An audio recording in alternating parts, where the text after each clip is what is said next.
South St. Paul Packers.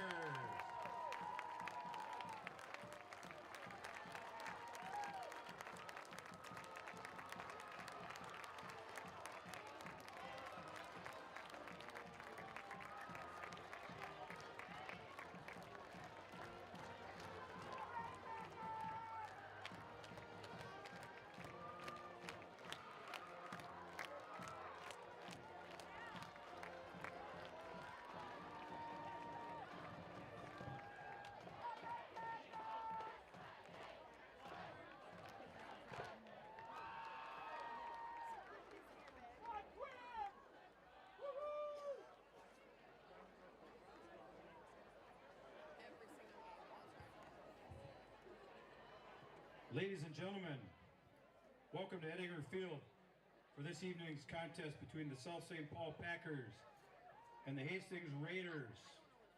At this time, I would like you to stand, remove your cap, face the west end of the stadium for our national anthem.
HCTV Sports is supported by Biermeyer Financial Management, Retirement Planning Expertise.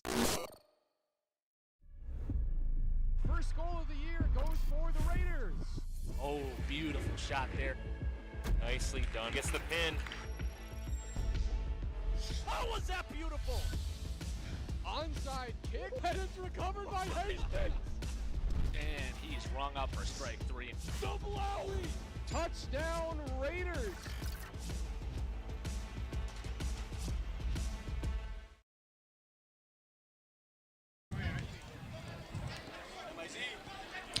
Hello everyone and welcome to Ettinger Field as we get set for homecoming 2022. A 1-3 Hastings Raiders will take on a 0-4 South St. Paul Packers. I'm Owen Ely here with my broadcast partner for the night, Hunter Pinky. Hunter, how's it going, buddy? It's going great. I'm excited. This should be a pretty good one. Obviously, it's kind of a battle of two of the lower teams in what would be the Metro East, but football sets it up with districts instead. But Hastings and South St. Paul, semi-similar teams. South St. Paul runs it a little bit more than Hastings does, but Hastings has a surprisingly decent passing game, and I think they'll look to rely on Danny Milner a bunch tonight. But to get started, why don't we take a look at the Section 3-5A standings. As you can see, they're in third place right now behind Bloomington Kennedy and St. Thomas Academy. They come in with a 1-1 section record, beating Apple Valley, while a 1-3 overall. Yeah, honestly not shaping up too badly despite the sub-500 record. Well, we got both teams out there taking the field. The Raiders set to kick off. Jack Sieben with the kickoff. He's actually a soccer player. He's a junior, so he should be around next year. Plenty of dual sport athletes here for the Raiders on the return, getting to the near side, evading a couple of tackles, a nice stiff arm, and down at the 33-yard line. It's a good start if you're a South St. Paul Packer. And that was Robinson on the return. We'll take another look here on the replay.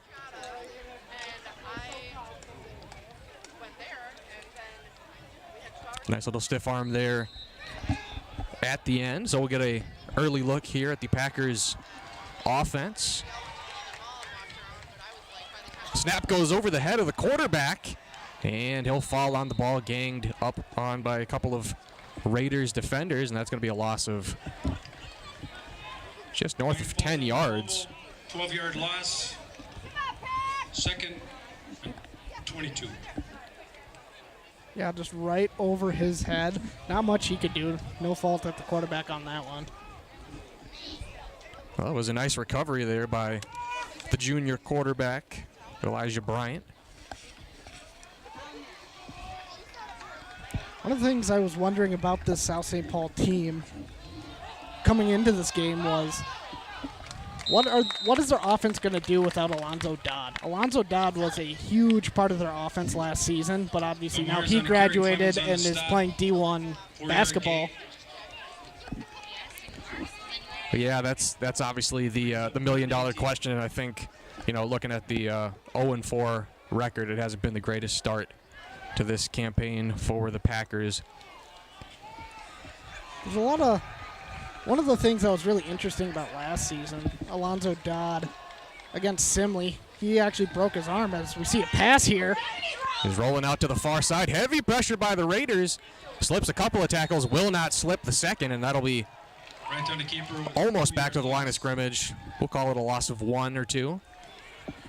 Good start by the Raiders defense, getting that pressure early on, forcing them out of bounds. Most likely going to force a South St. Paul punt. Unless the Packers are feeling bold here, but when there's 10 minutes still left in the first quarter, I wouldn't go for it. Yeah, I don't think I would risk it here on this 4th and 20 from their own 22. But Johnny Bez standing at midfield. Booming punt, but it's not going to have a lot of distance on it. It's going to take a relatively neutral bounce before being downed at the 40-yard line by Bruce Dorn. But to quickly finish up that Dodd comment in that Simley game, he broke his arm, I believe, or collarbone. He came back in that game 5 separate times, even though he probably shouldn't have. And obviously, if you're a basketball coach for South St. Paul, I don't imagine you're too thrilled with that. Hastings takes over. 1st and 10. No, they really had a special team a couple of years ago, and I'm disappointed that the Gophers didn't get in there on Alonzo Dodd. He was still is one heck of a basketball player. Bez in motion, Milner with a little shuffle out to the far side, and he'll be torn out of bounds. Loss of 5 yards on the play. Yeah, because it's very interesting. A lot of their offense was running a lot of reverses and arounds with Dodd. A lot of trick plays, but when we saw them in Hastings last season, they were down a couple of quarterbacks. But it was still a really competitive game last season. South St. Paul making the comeback late, losing that one 12-18 to Hastings. Yeah, and Dodd's scrambling ability was tremendous as well, even if the passing wasn't there, which the passing is rarely there for most teams in high school. Now here's a pass completed to Johnny Bez. Jumps over a player, and he's fighting his way down nearly to the 20-yard line. Pushed out of bounds at the 21, and that's a strike of about 24 yards on the connection from Milner to Johnny Bezdacek. We'll take a look on that one. 24-yard gain, 1st and 10. Nice quick pass. I think you were talking about it last week against St. Thomas Academy. Hastings should really focus on these simple routes, some slants, curls. A lot of quick passing. Well, Johnny, anytime he's going sideways on the field when he's running a route, that's when he's had all of his big plays that we've seen this season.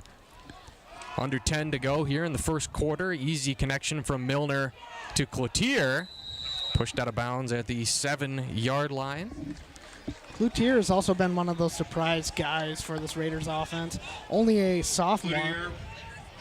Similar story to Rico Cooper, as he was a sophomore too when he first joined varsity for the football team. Gain, 1st and goal. Yeah, the Raiders obviously running the ball is their MO, but they certainly are good at getting 2-3 wide receivers and young wide receivers integrated into this offense year over year. Now we got a 3-receiver set, 2 receivers at the top, a man in motion. Cloutier at the bottom of the screen. A bobbled snap there by Milner, and Milner is going to work his way into the end zone for a Raiders touchdown on their opening drive. Yeah, he made something out of nothing out of that play. Botched play. Drives forward in for the touchdown. 6-yard carry. So we get a look at it here on replay. Or does that look like a designed draw to you? It might have been, but I can tell you that bobbling the snap probably wasn't a part of the play. Or maybe he just executed it so nicely that it just looks that way. But either way, that's some composure there from Milner, as well as the special teams unit out here. Jack Sieben, 50% on extra points this season, and that one very, very low. So it will remain a 6-0 lead for the Raiders. Let's take another look at that touchdown. Yeah, that snap was a little bit high. It's hard to tell if that was a design draw or not, but I wouldn't be surprised either. I think Milner surprisingly has decent wheels. Obviously not as quick as Axel Arnold was last season, but there's a lot to like with Milner, and I think he's off to a hot start today. Yeah, and he certainly is a passing quarterback, but he is the second leading rusher on the team. 27 carries, 111 yards, 4.1 yards per carry. That's not too shabby, and that's his second rushing touchdown of the season, so that's not too bad either. We saw him rip that long one off against Simley a couple weeks ago on that Saturday game. That was a pretty one. So we get set for kickoff. Well, you talk about that dominant Simley team. They were here at Ettinger Field last week. I think the final score on that one was 56-7. Kickoff end over end, real short and on the far side, and they'll let that run out of bounds. It's kind of the common theme between Hastings and South St. Paul. Both of them struggled against St. Thomas Academy and Simley. Obviously, Hastings, I think, played a lot better in that St. Thomas Academy game than the score indicated. They made a lot of big plays, but just Kick goes out of bounds. a lot of things didn't go their way that game. Packers will take the ball at their own Yeah, no question. And obviously that was a penalty on the Raiders for kicking the kickoff out of bounds. But, here on the back half of the schedule for the Raiders, I mean, these are 4 very winnable games. I was checking the QRF earlier, and the Raiders are the highest-rated team in the QRF with only 1 win. I think they came in at 28, so QRF has given them a lot of respect for the tough opponents that they have played, and that's going to be a run. We'll see if they call that a first down either way. Very close there for the Packers. Miller on the carry for 9 yards. Vandenhoff and a host of Raiders on the tackle. Solid gang tackling there by the Raiders, but still a considerable run there from Cam Miller. Set over the PA. Will be second down. Just short, 2nd and a yard. We unfortunately don't have down and distance tonight just because the internet's a little bit spotty where we're at. So I'll be manually doing everything. So I'll do the best to keep up, but well, we're just lucky that we have power here as we'll get a huge run there into Hastings territory by the lead running back for the Packers. Excuse me, that's Matt Lee. So a little bit surprising for the Packers as we'll take another look at the run here. It's a team that really has only used Belmar's running the ball, but they've used a couple of different running backs here tonight.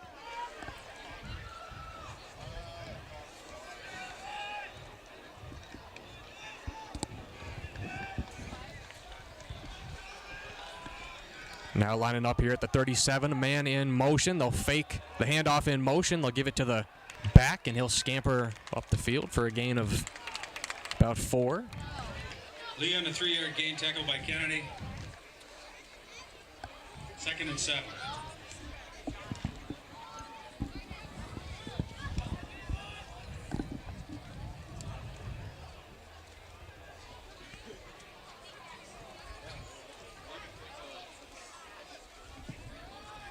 Just south of 7.5 to go here in the opening quarter.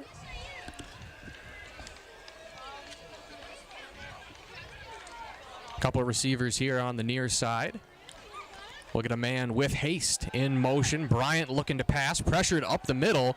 He'll scramble to the outside, and he'll be torn down by Creed Peterson. Bryant tackled by Peterson. Creed Peterson is also a pretty big wrestling star. 3rd and 8. For the state tournament. Hastings Raiders wrestling team. It's one of our teams that are pretty much shoo-ins for the state tournament most years. Well, you could see, you can't really see it from that angle, but boy, he's quite a wrestler on the football field. He's one of the surest tacklers on this Raiders defense. It seems to me that a lot of the best football players are also wrestling stars. We saw it last week at Simley.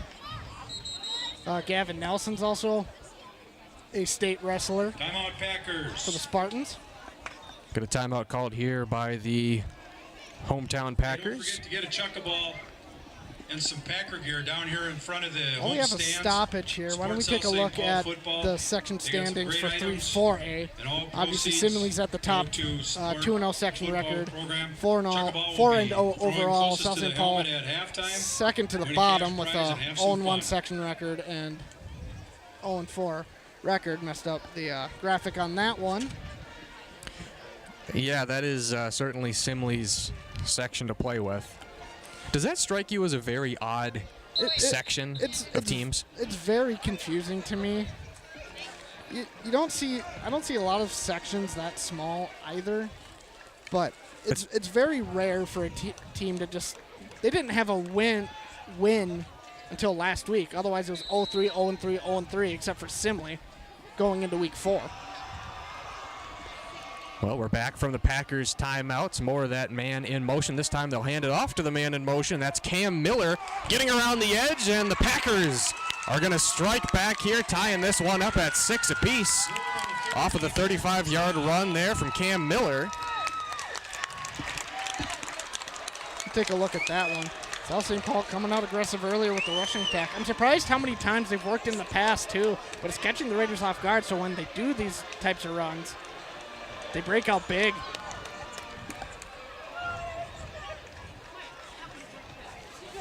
Well, that's why you run players in motion, hoping for a play like that.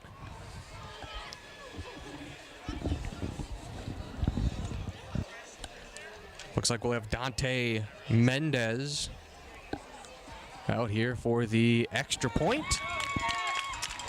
And that one is no good. Pushed it to the right.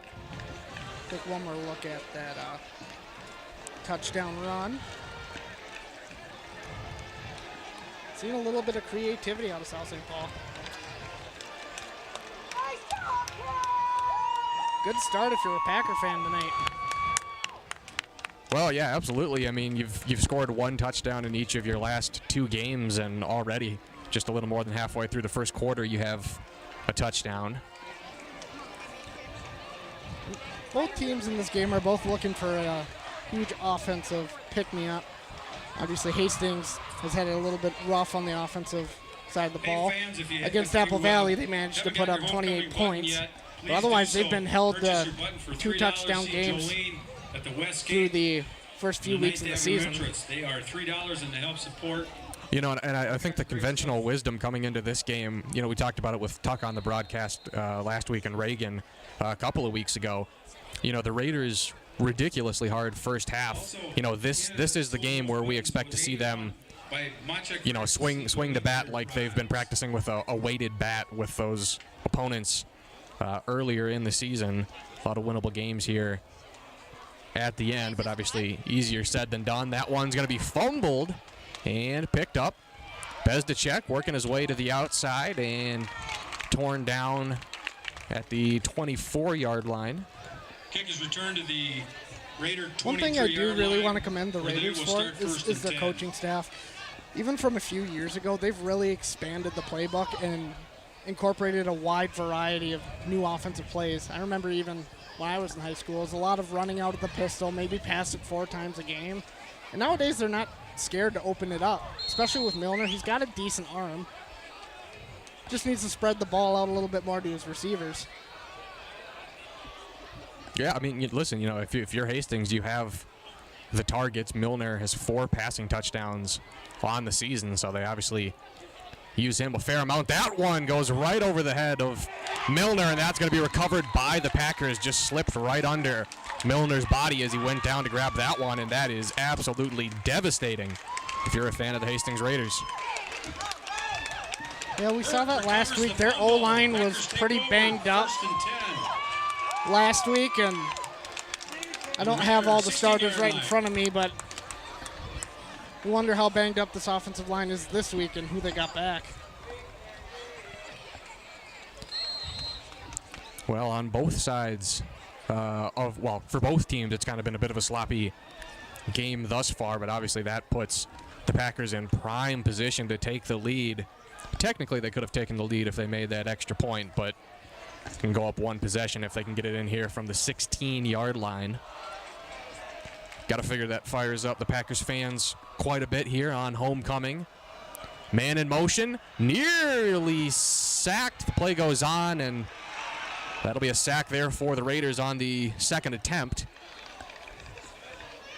At least we think, for all we know, they could have called it a sack on the first down. We'll take another look at the play here for the Packers. Right sack for a 7-yard Yeah, Tom loss. Kennedy in there with the pressure. He was huge for the Raiders defense last year.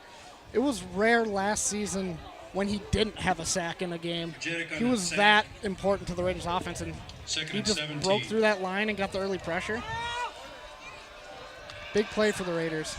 And although the play was made by Kennedy, they're going to credit the sack with Majetic on the outside. The Raiders pushing the runner out of bounds. That's Lee. Tough to see where they spot him from our angle up here. They're going to give him the 9-yard line here, a gain of 12-yard gain. 12. Packers. Check that. 3rd and 3. Raiders got to do a little bit of a better job setting that edge. They've been burned not north and south, but east to west here tonight. Hands it off again to Lee, and a couple of Raiders with the tackle. Looks like that was Tom Kennedy in on the tackle. Almaris on the carry. Packers first down. Also, while we have a minute, too, I want to welcome the viewers from Town Square Television tuning in tonight. It's nice that we can share our television feed with multiple communities throughout the area. I think they're over at St. Thomas Academy versus Irondale tonight. Well, anytime there's a St. Thomas game, people are definitely watching. Run up the middle and to no success for the Packers. Once again, a familiar face, Tom Kennedy. Kennedy on the stop. In on the tackle. No gain. 2nd and goal. On the 5-yard line. 4.5 to go here in the first quarter. 2nd down and 5. 2nd and goal from the 5, excuse me. Actually, one of my camera operators was telling me is he's from Irondale, so they're going up against the Cadets. So hopefully he's a little happier tonight. QB Keep tries to dive up the middle, and he's going to be short of the goal line. Keep for 3 yards. Vanderhoff on the stop. Take a look at that one on the replay. Nice fake. Nice job by 3rd down who was from that, the number 2-yard 13 line. for the Raiders? I believe that was Vanderhoff, if I'm not mistaken. Well, a crucial play here, likely even at the 2-yard line, still 4th down territory. But it's 3rd down and 2. Pistol snap, hands it off to the running back, and he's probably going to lose yards on that one. So quite the stop there by the Raiders front 7. Almaris on the carry for a loss. Bringing up. Yeah, Ian 4th Peppel and wraps him 5. up right away. And again, it goes back to that theme. Wrestling stars make good football players. Ian Peppel, star for the Raiders last year on the wrestling team. Well, he was not letting him go on that one. So they lost 3 on the play, less than 3 to go in the opening quarter. 4th down and goal.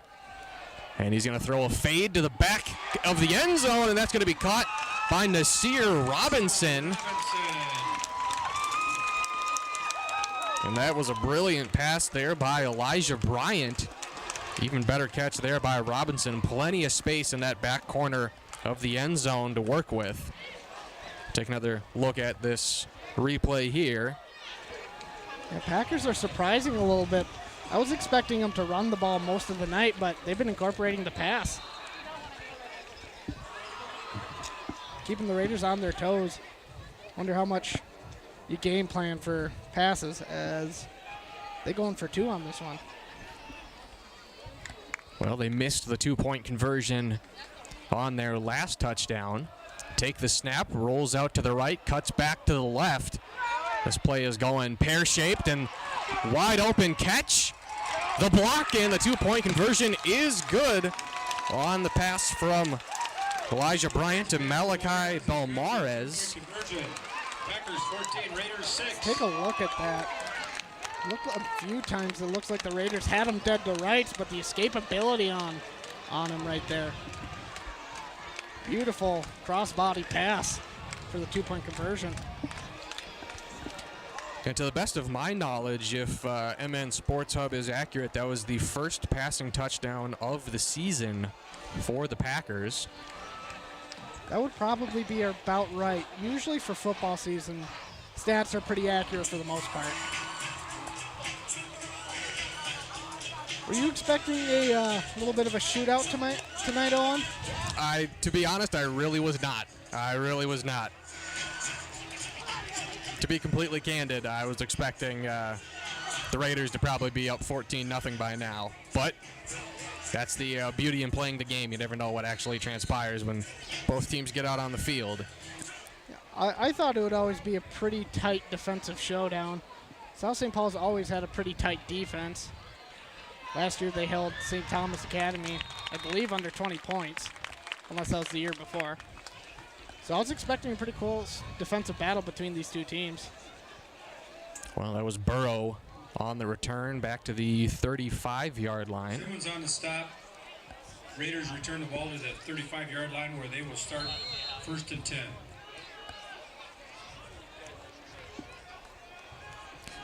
Well, for as formidable as this Raiders team has been the last handful of years, I don't think many people would call it a team designed to come back from behind. I know it's obviously very early as we get a timeout called on the field by the Packers. But I'm very interested to see, they've made some games where they were down pretty interesting, like the Simley game a couple of years ago, that St. Thomas game where they were kind of close to putting St. Thomas on the ropes. I put them on upset alert, but that doesn't mean a whole lot. Yeah, last year especially they played them tough. It was 7-0 at half, but the offense just couldn't get anything rolling against that Cadet defense. I definitely wouldn't put it past the Raiders to make a second half comeback in this game, but from what I've seen this season, with most of our teams, I definitely lean towards they're a little bit stronger on the first half side of things, but I hope they prove a lot of us wrong and show their grit and complete this game for a Raider victory. Well, it's certainly a team that we saw with St. Thomas. They did complete some big passing plays, so they can get chunk plays passing the ball, or they could run the ball on the lead and kind of ice a game that way. As we'll get the run up the middle. Maybe a gain of a yard for the Raiders. Burrow on the carry, Lee on the stop. Definitely think South St. Paul is ready for a lot of runs from Hastings. So honestly, tonight's game might come down to the passing attack. Well, there's a lot. There's a lot that people could take away from St. Thomas. A lot of things that Hastings could never pull off that St. Thomas pulls off. But one of the things I think they could take away from St. Thomas is that, running the ball. We talked about it with Tuck. And then, every 10th play, you just take a shot down the field. That formula, as we'll get an incomplete pass there intended for Cloutier, has worked so well for St. Thomas, and I think that could figure to work well for Hastings with a quarterback like with the capabilities of Milner. Intended for 86, Cloutier. Falls incomplete. And I liked the play call on that down. It's unfortunate the pass was a little bit behind Cloutier. But the Raiders should continue with that quick little check downs, let the receivers open in space. Bezdicek especially, he's a state tournament track runner. So he could burn a lot of guys yards after catch. 3rd down and 9. Milner looking left, airs that one out to Johnny Bezdicek and overshoots him by 1.5 yards as Bez ends up in the kicking net there. Luckily, he didn't pull the Nodell Beckham and try to box it. Intended for Bednicek, falls incomplete, bringing up 4th and 9 for the Raiders. So we got 1:50 to go here in the first quarter. Raiders punt team out. So we have a shot of offensive coordinator Jason Cook, I believe. We get the Raider punt. Not the best punt in the world, but also not the worst. And Peppel will down that one at the 45-yard line. 45, where they will begin at 1st and 10. Also, to give some more credit to Hastings, we've seen a few beautiful punts this season. Multiple punts down below the 10-yard line.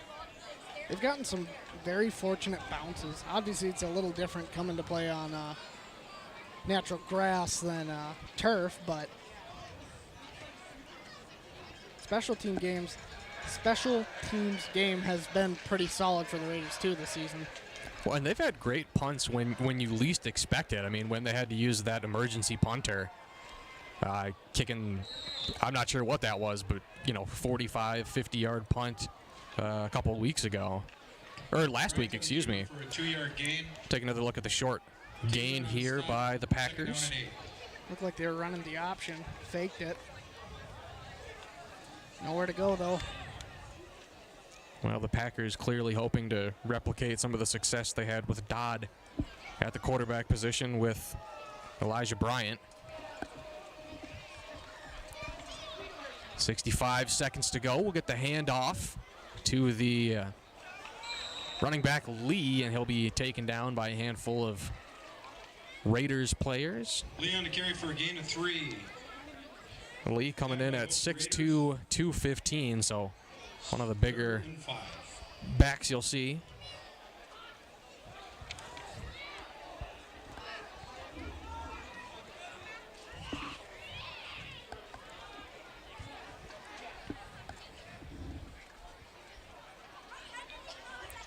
Clock winds down here, 30 seconds, 3rd and 5 from midfield.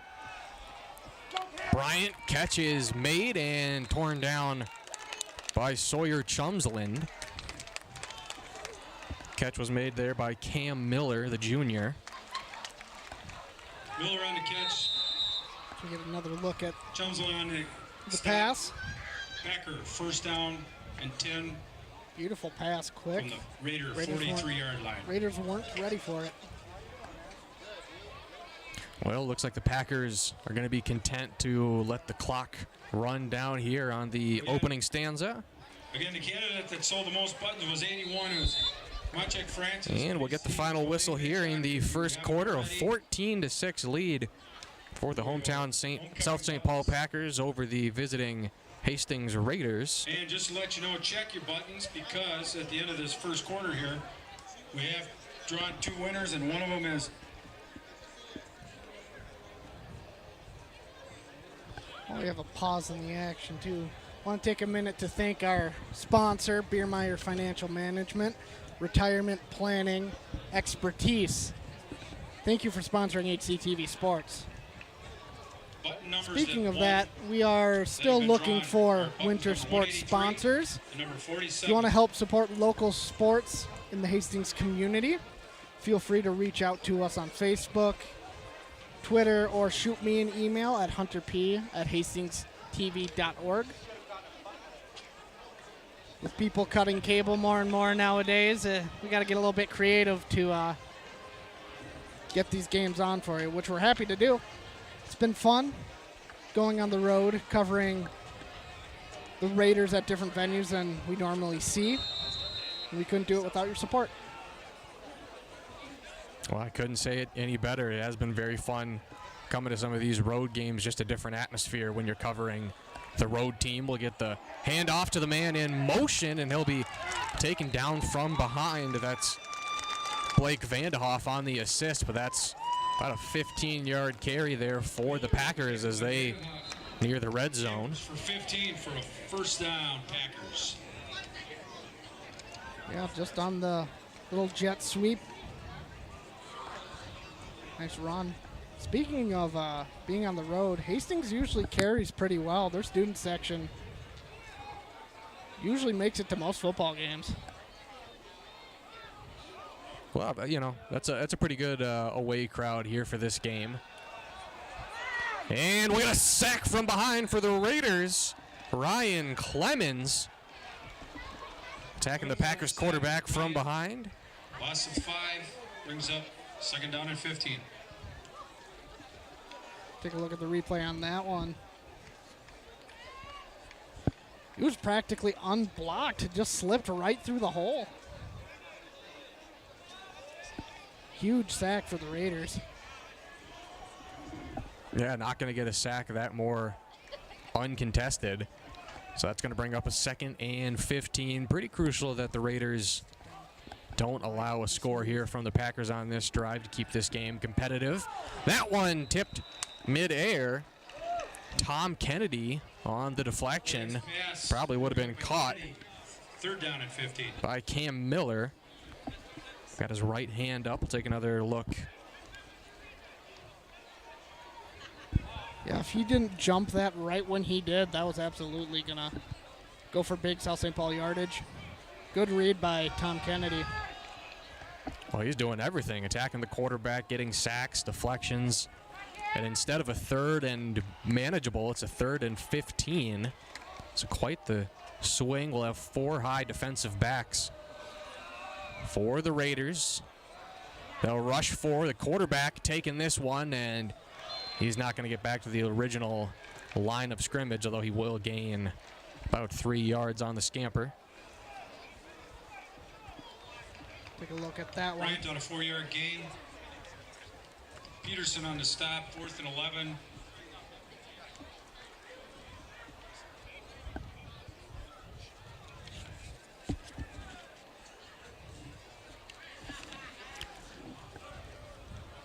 Well, it looks like the Packers are going to go for it here on 4th and 11, or perhaps we'll see them punt with their quarterback. I don't think they would risk a punt in this situation. You're on the opponent's side of the field. You might as well go for it at this point. Not quite in field goal range, not quite in gimme range. That one's tipped, and it's going to be caught by the Packers receiver, but it will be short of the first down marker, so that's going to be a turnover on downs in favor of the Hastings Raiders. Miller on the catch. Let's take a look who had the deflection on that.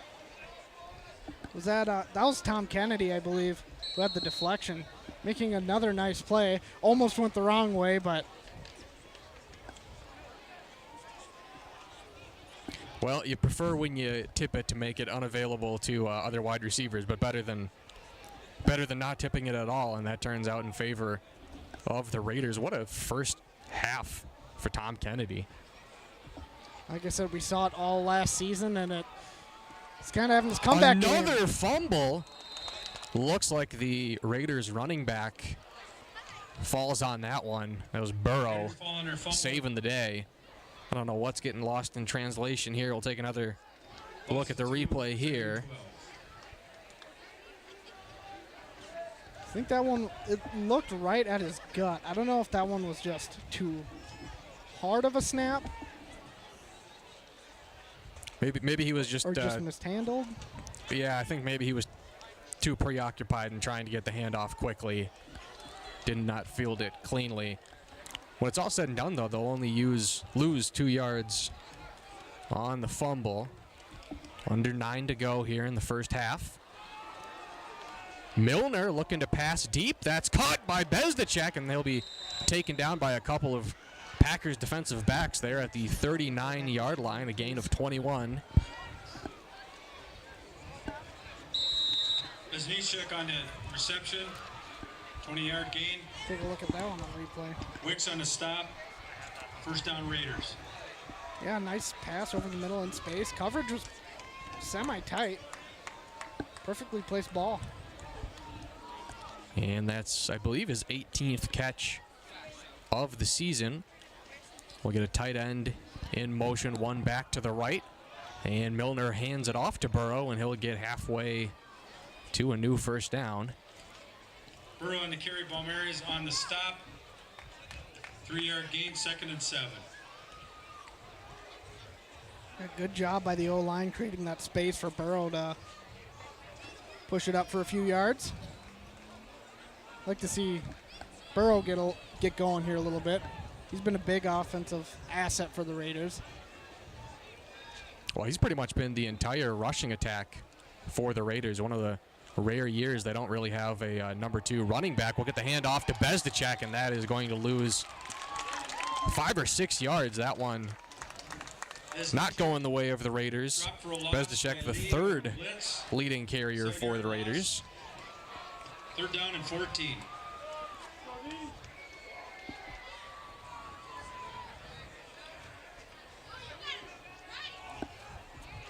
And again, just like we saw with the Packers on the previous drive, that's a major swing play leading up to a 3rd down instead of, maybe a run up the middle and, looking at a 3rd and 6. We're looking at a 3rd and 14.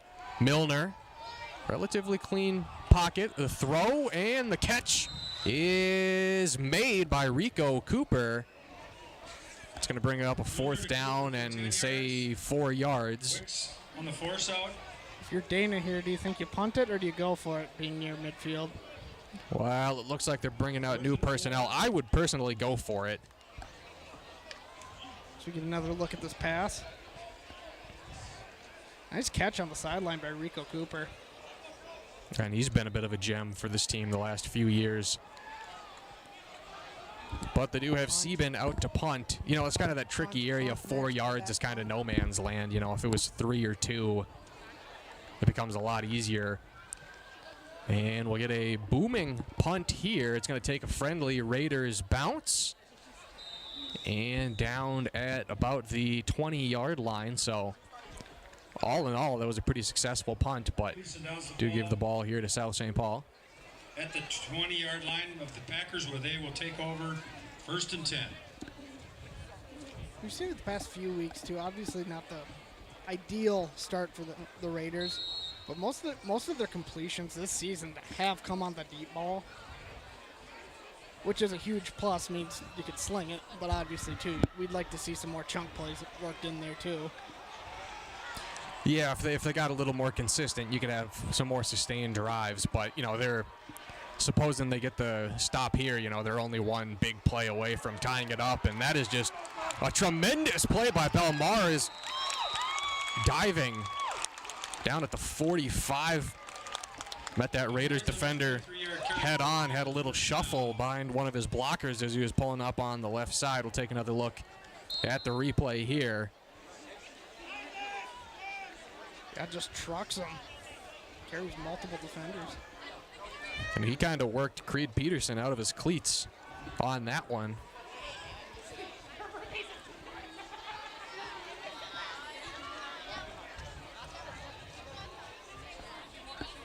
So, fresh set of downs here for the Packers. Vanderhoff, the high safety, will get the fake handoff to Belmars. Bryant getting chased down from behind, and looks like the majority of the Raiders defense in on the tackle.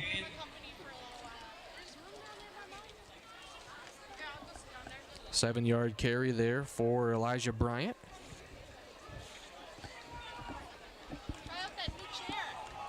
Tackle by Sheffield Raiders.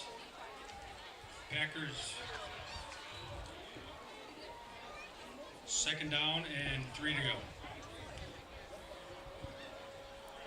Well, we had some players shuffling around here on this Raiders defense. 2nd down and 3. 6 minutes to go. Bryant Handoff up the middle, and he'll be thrown back by our Raiders defensive tackle.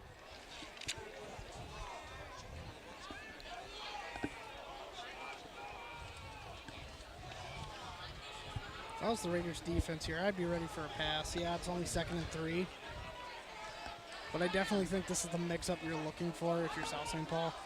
Keep aggressive, don't play to your tendencies of being a rushing-only team. Keep what's been working going, especially on these short yardage downs. So get a shot of Dana Strain. Well, we'll see what Coach Strain can cook up here. Shotgun snap for Bryant. He'll get behind a couple of blockers. And looks like he will be short of the first down marker. Now here's the situation. Do you go for it here or are you punting? See, I always go for it. I would always go for it. 4th and 2. You're up by 8. I would go for it. You always go for it in Madden too, even if you're like 2nd and 30 on your own 2-yard line. I mean, listen, you know, they give you 4 downs for a reason, Hunter Pinky. Well, exactly. It's a little more exciting that way too. It's homecoming. You want to get your crowd into it. You want to have some fun. Well, and, you know, also you're looking for your first win of the season. I mean, what do you have to lose? You've lost by 50 points the last couple of weeks. They're out here. They're playing well. I'd say it's smart of them to try to go for it here. Under 4.5 to go. Back to the left, the right of Bryant. And we will get best improvements has been they've been a really disciplined team. They really haven't had that many penalties in any one game. It's so hard to do, especially that Simley game. I think they only ended up with like 2 penalties, and they kind of were in garbage time at the end. Just a very screen pass here on the near side, evading a tackle from Kennedy, and pile drive to the ground there by Lucas Sorensen. Small gain on the play for the Packers. Officially 2 yards. On the carry, 2nd down and 8.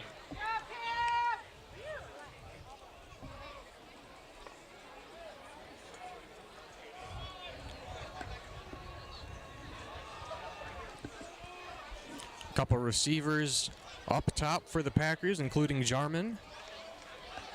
They will fake the handoff. The QB behind the lead blocker, and he'll fall forward. Gain of 2 or 3. Right to the carry, gain of 3. 3 minutes to go here before halftime. The Raiders with all 3 of their timeouts, no timeouts available for the Packers. This has been a really fast-moving game. Feels like we've only been sitting out here for 15 minutes and it's already almost halftime. Yeah, what, did they just start the game with running time or something? That's what it feels like. Not a lot of incomplete passes. I think that helps a lot too. Wow, yeah, that's very true. Kennedy showing pressure, and that's intercepted by the Raiders. Number 26. Sawyer Chumslin with the interception, and that is exactly what they need. Taking away potential points for the Packers. Not bad field position either. We'll take another look at the interception. Just thrown a little bit behind the Packers receiver. That was, he read it like a book. Chumslin jumped on that right away. Yeah, that pass did not have a lot of zip behind it, and he just jumped that route like it was nobody's business. Huge momentum swing. Raiders exactly needed that. And how about Chumslin? There's so many just gems on this defense that we don't call enough. I feel like Chumslin has been Whoa, Milner splitting the difference, taken down by his knees. I feel like we've been calling Chumslin name more and more every week, though. He's slowly getting involved in this defense and making a name for himself for the Raiders. Yeah, that's secondary for the Raiders. Chumslin, Peterson, Vandehoff. Real playmakers for this Raiders defense. Nice play by Milner there to turn a potential sack into a gain of 2. under 2 minutes to go. 3 receiver set. We'll have Cooper here on the near side. Milner with a snap looking towards Cooper, and he is going to sail him considerably. Milner's pass intended for Cooper goes long, bringing up second down, 3rd down and 8. Get a look at the Raiders sideline. So I believe there's Brady Wozvick to the right in the blue and gray sweatshirt, boys lacrosse coach, also a football coach for the 9th graders. Boys lacrosse had a pretty good season last year, falling in a tough one against Egan last year at home in the playoffs. Well, hopefully they'll be good this year as well. I personally love calling lacrosse from Todd Field. I mean, I know it's an all-purpose stadium, but you don't usually get to call lacrosse at that nice of a stadium. Throw under pressure and just to the outside of Cloutier. Milner's pass intended for Cloutier falls. Raiders are really looking to move down the field, but that's going to bring up 4th down and 8, 90 seconds to go. I'd expect a punt here, just get out, make no mistakes. Don't want to give field position to this Packer offense with the way they've been rolling early in this game. Well, and the Raiders will get the ball at halftime, if I'm not mistaken.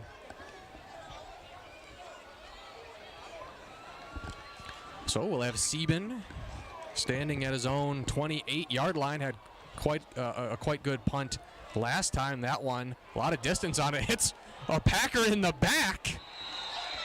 And that's going to go to the Raiders. That hit Cesarez McCampbell in the back of the head was kind of a line drive punt. 22-yard line. Yeah, let's take a look and see what happened on that one. 81 seconds to work with.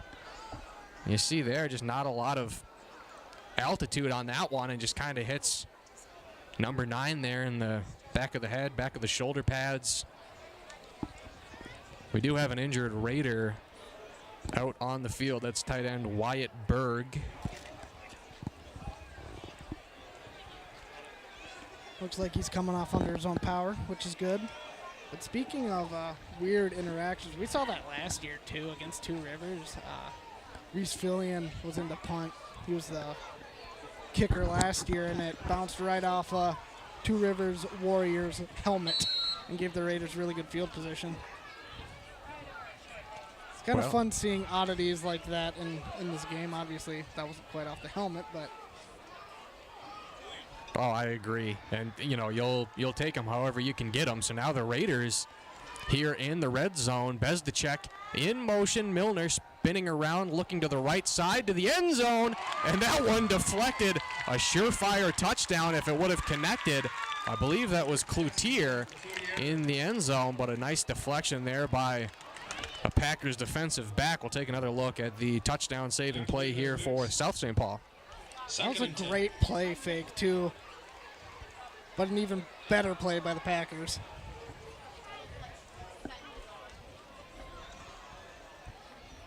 And that's something that usually goes the Raiders' way. They're normally pretty good about getting those big passing plays.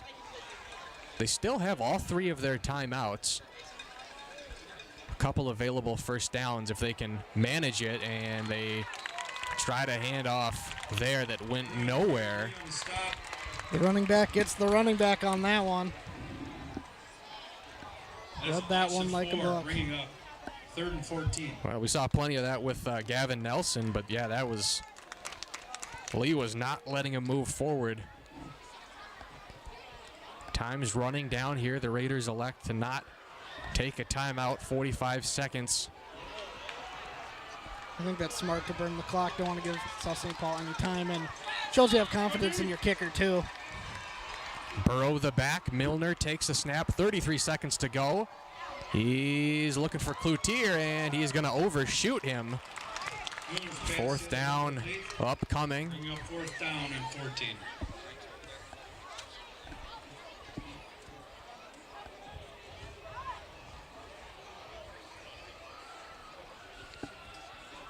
Well, not a lot of sense punting here, so I suppose you got to draw up your best 4th and 14 play.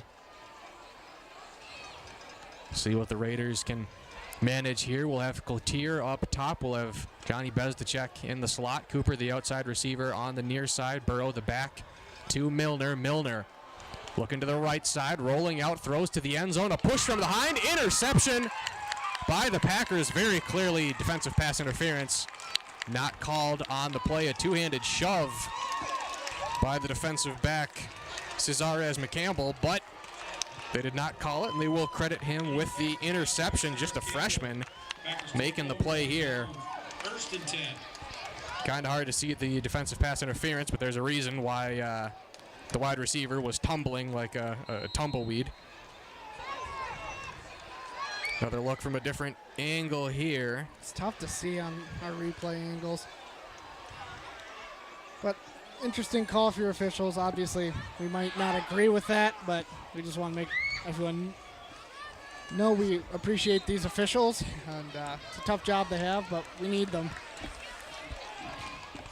Well, 15 seconds to go before halftime, and the Packers will just let this one run down as both teams are going to head to the locker rooms. It's a 14-6 lead for the hometown South St. Paul Packers over the visiting Hastings Raiders. Packers 14, Hastings Raiders 6. Still a lot of football left for the Raiders. Like I said, they've had some pretty creative play calls. That play action pass, nearly a touchdown, but just an even better play by South St. Paul.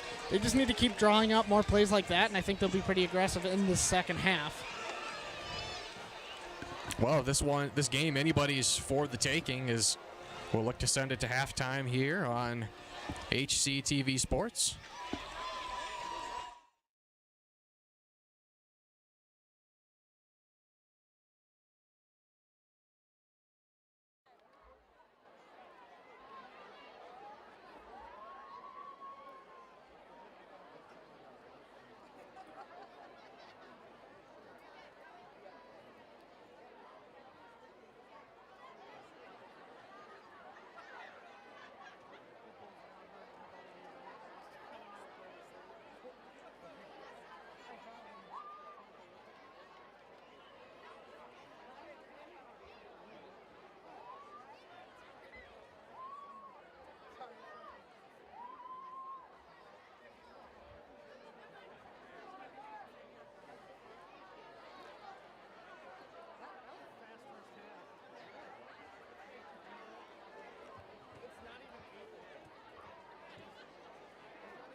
Nice job to the Packer faithful for their black attire and the blackout for homecoming.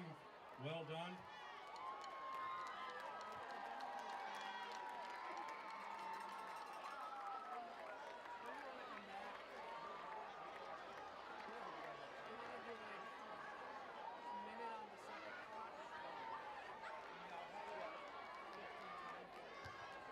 At this time, we want to turn your attention to the field, to the South St. Paul dance team.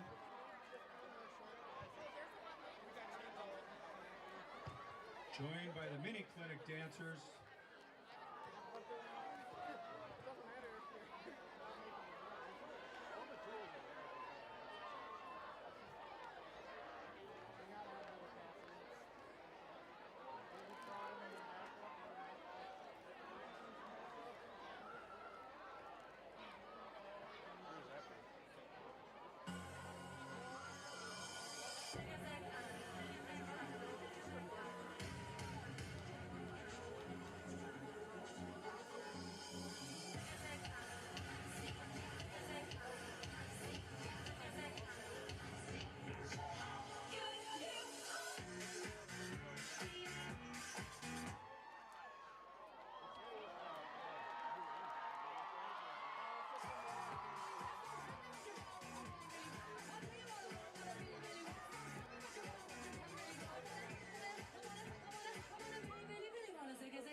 Thank you to the mini clinic dancers.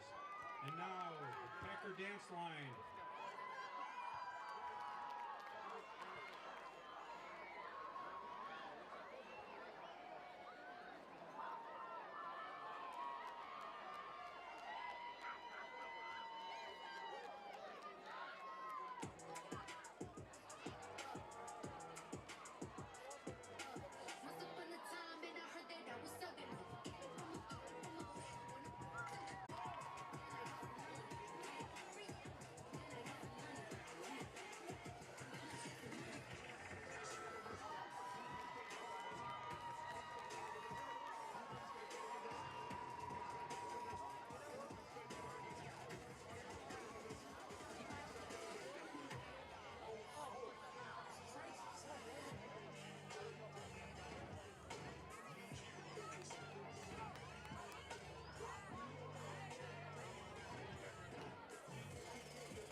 Your South St. Paul dance line. Thank you very much, ladies and girls.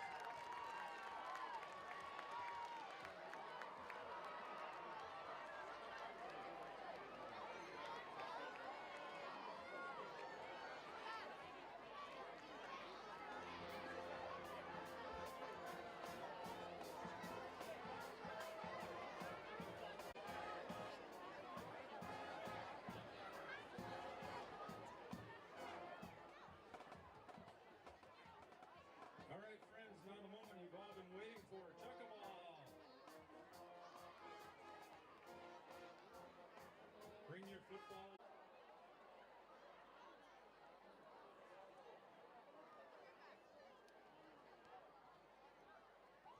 All right, you got all those chuck-a-balls out there? If you got a chuck-a-ball, let her rip, throw it. 3, 2, 1. Thank you for throwing. We'll let you know the results and who our big winner of the cash prize is. Thank you for playing chuck-a-ball. Thanks to all of our alums that are back here for homecoming. Big shout out to class of 71 having their 50th a year later, but nevertheless having it.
Hey fans, for all you folks that bought buttons, end of the first quarter, we called number 183 and number 47.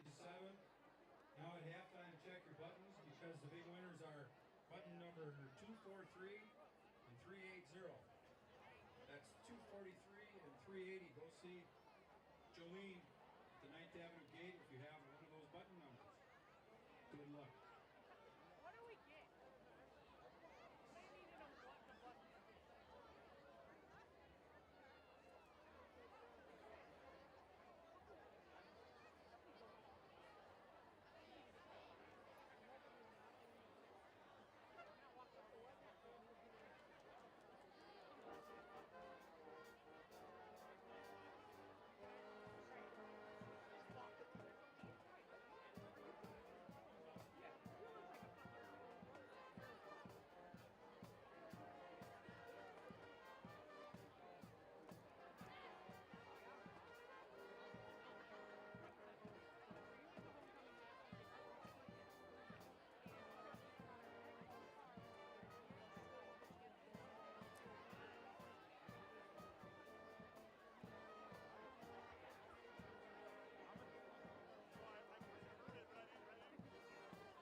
All right, we have a big winner of the Chuckaball contest, and it is Taylor Sinclair.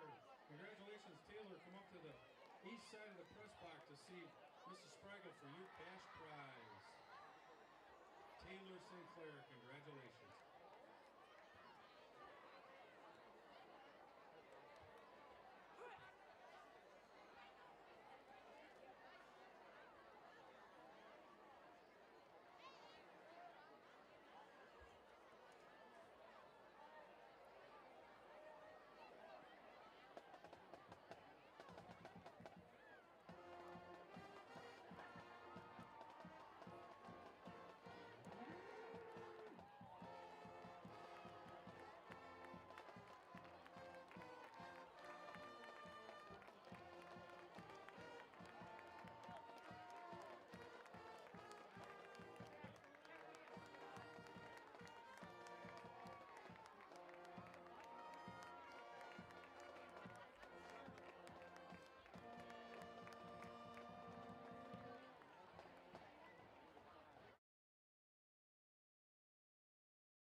Hello, everyone, and welcome back from halftime here from Ettinger Field. Under a minute to go before the second half kickoff between the South St. Paul Packers and your Hastings Raiders.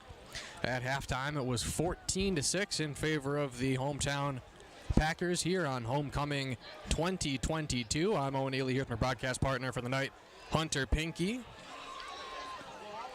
Yeah, we've had a pretty good game tonight. Not quite what I was expecting. South St. Paul got off to a hot start in this one. A few surprise passes, gave them an early lead in this one. Obviously, Hastings still hanging tough, but just need to find that offensive spark. We've seen it the last couple weeks with Johnny Bestacek getting open on a couple quick slants and just taking it to the house. So maybe they can dial up one of those plays. Yeah, that's we were talking about this at halftime. That's definitely the idea that I got as well. And if you're the Raiders, whether or not it's Bez is obviously the leading receiver by a wide margin, but Cooper is capable of making that big play. Cloutier has also been very nice this year, so they do have a handful of options to pass the ball. And Burrow's a great running back, but as a bell cow back, obviously that's a lot of responsibility and more importantly energy that he has to devote, especially being a kick returner as well, as he's lined up back deep. So we'll see how the Raiders can respond here on the road. And over end kick. That one's going to be fielded by, looks like Cooper, going to the far side. And he's still moving forward, gets a block, and he'll be taken down at the 41-yard line. Cooper on a carry.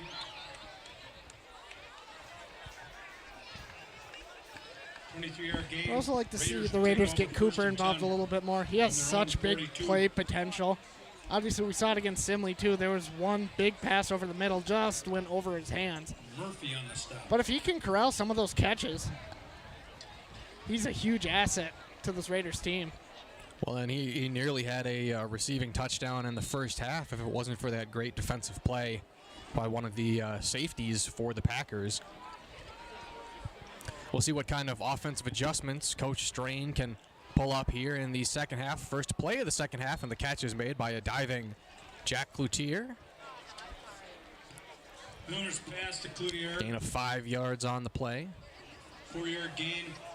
Yeah, good quick pass. That's exactly what you want. Still a little bit behind him, but if you can complete more of those passes, it's going to open up the running game. It's going to open up more opportunities for deeper passes.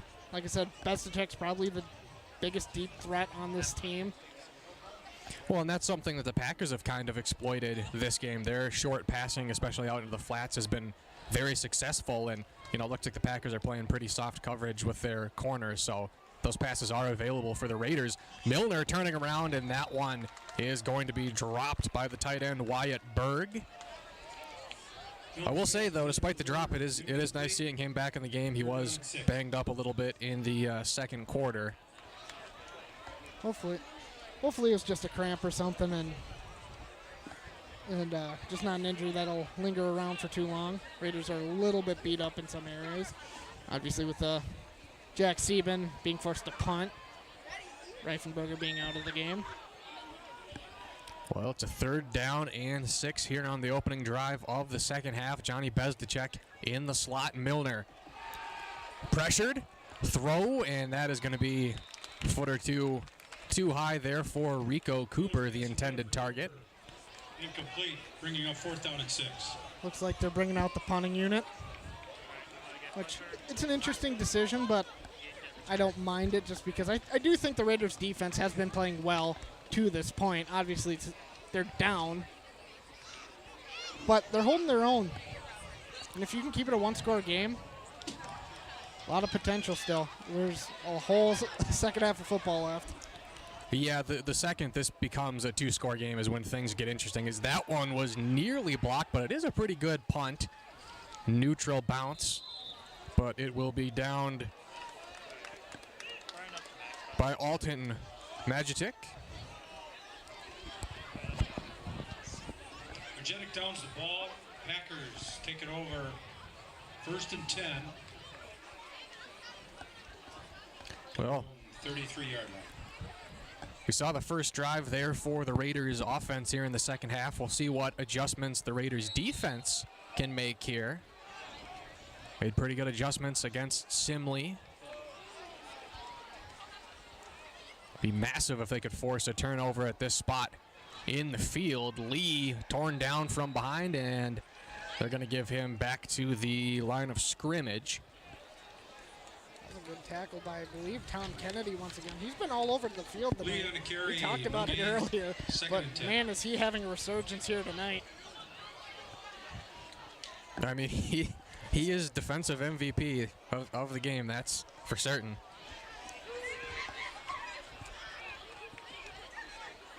Second and 10, man in motion. They're going to hand it off to the man in motion. And full speed ahead. He is tripped up at the 40-yard line. That's going to be a gain of 7 for Cam Miller. That was a rushing touchdown in the first half. 3rd down and 4. Nice run off the jet sweep. Cuts up. Gets a good chunk of yards. So under 10 to go here in the third quarter. A 3rd down and 4. Upcoming for the Packers. A handoff up the middle. That's going to be a 1st down for the Packers. A violent tackle there by Alton Majetic. Lee on the carry, Majetic on the stop. Gain of 6, 1st and 10, Packers. Majetic, 215 pounds, taking him down. Only problem is the running back is 215 pounds as well. He was a little shifty there, though. Just slid past in between the lineman and the Raider player right there. Not all pure power. He's got some moves. Packers running back with a stumble, but he stays on his feet and fights for an extra 2 or 3 yards. He's going to be down nearing midfield. Peterson on the stop, gain of 3, 2nd and 7. South St. Paul offense certainly in a bit of a rhythm here.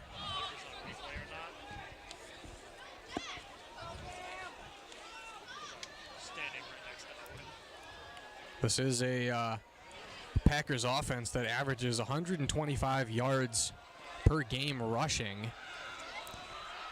2nd and 7. Man in motion again. He's going to split through a couple of Raiders defenders, and they'll throw him down. But again, they're throwing him down in a manner that allows for Belmars to get a couple of extra yards. Cam Miller to get an extra couple of yards. I'm a little biased in kind of what teams I like to watch. I always preferred the passing game, but also I'm a Packer fan, so I've been spoiled by Aaron Rodgers for how many years? It's rare when you see teams. You got to be an elite team just to rely solely on the running game, and South St. Paul's looking like they can be a dominant rush team. It's rare. I think a few years ago I saw them against Simley against Hutchinson in the state tournament, and they only threw 1 pass, and they beat Simley to a state tournament victory. So it can get it done on the state tournament level, but I don't think it hurts to have a variety in your variety of plays in your pocket. Bringing up 4th down and 3. If you're not one of those teams. Yeah, it seems certainly like in high school football, especially up here in the Northland, that if you can pass the ball in high school football, your team's going to be pretty good. There's probably only a handful of good passing offenses in the Metro. So 4th down and 3. The Packers looks like they're going to elect to punt. Johnny Bezdacek back at the 20-yard line. It's a fake up the middle. They're going to get the 1st down to the outside. Cuts back in, and that's a 1st down and much more for the Packers down at the 21-yard line. That's the starting running back, Matt Lee, on the fake, but there is a penalty flag down right around the 30-yard line, causing quite the murmur here among the Packers faithful.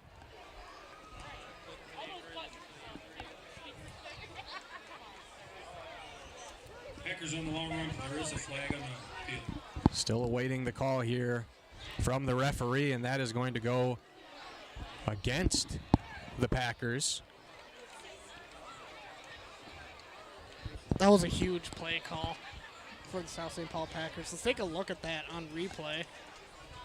Penalties against the Packers. Yeah, just however, straight result shoot. of the play Raiders were not ready for is it all. Pretty a clear first down. lane. Packers from the Raiders 30. Nice job by the South St. Paul Packers. Well, the C just kind of parted for him right up the middle. And I couldn't quite hear what the penalty was. It might have been a penalty after the play because the first down will count, but it looks like they spotted him back 15 yards. And running up the middle there is Belmars powering his way through. We have an injured Raider on the play, but he did get up. Looks like he's jogging off under his own volition. That was Austin LaFlay. Might have hurt his lower leg. He's one of the big linemen for the Raiders. He's a big player to have go down. Hopefully he can get back in the game quick.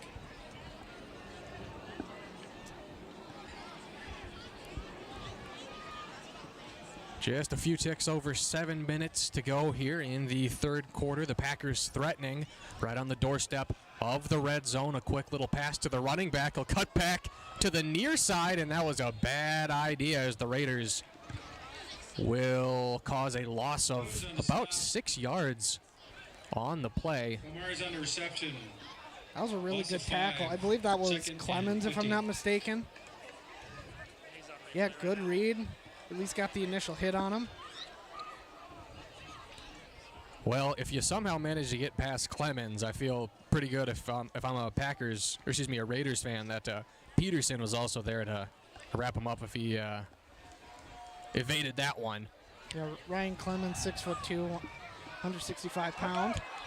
Run to the outside, and that's going to be halfway to getting a first down, a carry of about 9 yards by Lee. Zion on the stop, gain of 8. Third down and 7 for the Packers. Big third down here for the Raiders. As time is just melting off the clock here tonight. Normally I wouldn't say this is panic time, and I still don't, but the way the pace of this game's been moving, you gotta take every possession you can get. Well, especially the manner in which this game has been played. Not really high-powered offenses on either side, as we'll get a surefire tackle there by Creed Peterson. Looks like he was shooting a double leg, and we'll have a Packers player shaken up after the play. Officials timeout. It's going to be Anthony Aiden working his way off the field under his own power. 4th and 4 upcoming when we come back off of the timeout. But correct me if I'm wrong. Again, there's a lot of time left to be played, but it does feel like there's a little bit of urgency on the Raiders defense to get a stop here because, with the way the offense has been playing, with the way that the Packers offense and defense has been playing, if you get down 2 possessions, I'm certainly not saying it's impossible. We've seen crazier things happen than that, but that kind of feels like a taller task than it should. Absolutely, I 100% agree. And I think the big play potential with this Raider offense obviously is fantastic. We've seen it week in and week out. But if you're relying on those, it's going to be incompletion, punt. And then you give it back to South St. Paul, who's just going to drive it down your lane. And then maybe throw in an occasional pass, but it's going to be dump off. That'll just chew up some more clock. Well, and we obviously don't have live stats, but I would venture to guess that the Packers have more passing yards than their season average. Their season average, their game average, is 41 yards passing. Incredible. I think both teams realize how big of a game it is for their morale, and this will be huge for their motivation the rest of the season. Both teams feel like they can win in this instance. 4th down and 4. Bryant hands it off, and that goes nowhere. The Raiders defense with the stop, a sizable loss on the play, and a turnover on downs in favor of the Raiders. Tried to make something happen in the backfield. We're taking a look at the play here. This one was going nowhere. Guess who once again involved on the play?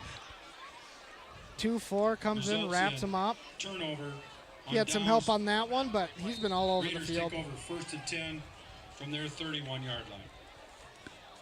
And that is big for the Raiders. We'll see how the offense can respond here. Trying to tie this one up.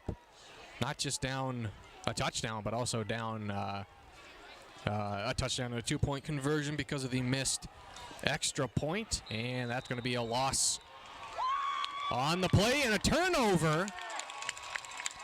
Raiders fumble recovered by the So just when things are starting to look up for the Raiders, first play of the new drive. We'll see what happened here. It's hard to tell from our angle. And another botched snap. And Milner head down in defeat right there. And now the Raiders defense, they just got off the field after a successful stand, and now they're going to have to go back to work here at the 28-yard line. And that's kind of, I hate to say it, but that's kind of been the theme for some of these games, especially against St. Thomas Academy and Simley. They get some momentum, something going their way, and then it's a turnover, botched snap, something to instantly kill that momentum. The turnover game has been a little sloppy for the Raiders, but can be tuned in practice. Bryant working his way around the pocket, and he'll just get rid of that one. Bryant's pass falls incomplete. And I mean, 2nd and 10.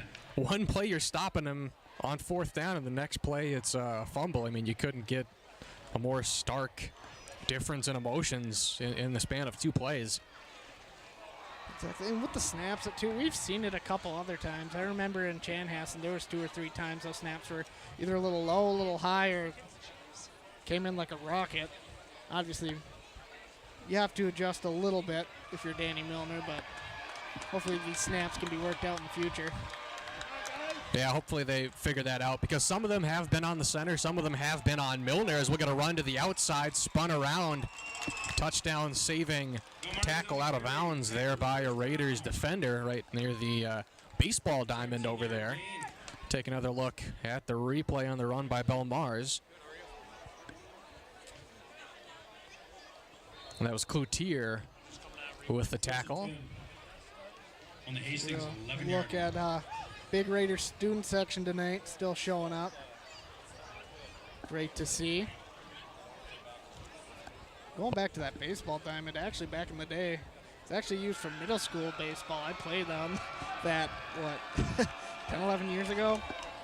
That is certainly an interesting setup that South St. Paul has here, as the running back will be spun around.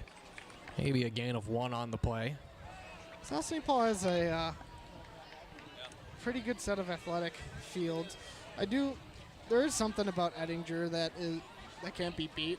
It almost is like Todd Field away from Hastings, just down in between 2 roads, just built into the ground.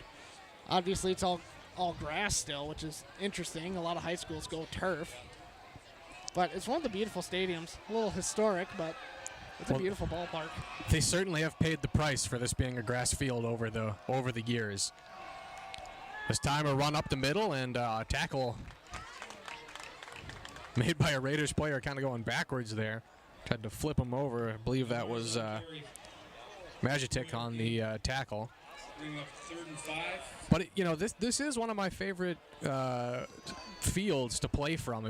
There's something iconic about it. It's no Todd Field in my mind. I mean, obviously we're a little biased, but I think Todd Field's the coolest field in the state of Minnesota. But playing in this bowl, it's like they just excavated it. Oh, absolutely. Bryant throwing that back corner of the end zone, falling down, and this time they'll call a pass interference.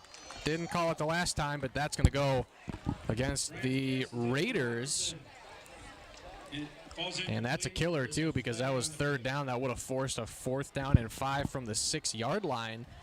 This is going to give them a fresh set of downs, 1st and goal, probably at the 3-yard line. Take another look at the defensive pass interference. Great shot of a tree there as well, but that certainly looked to be legitimate. We'll look at it one more time, working on it. Working out the kinks of replay here. I have a better angle at it. Packers wide receiver could not believe it, and we will get a timeout called on the field by the Raiders. Let's try and take a look at this angle. This one should work out a little bit better. Take a look on the wide shot. It'll be in the top right corner of your screen. Oh yeah, that's PI all the way. Solid call there by the refs, and that's exactly how they scored that first passing touchdown in the first quarter.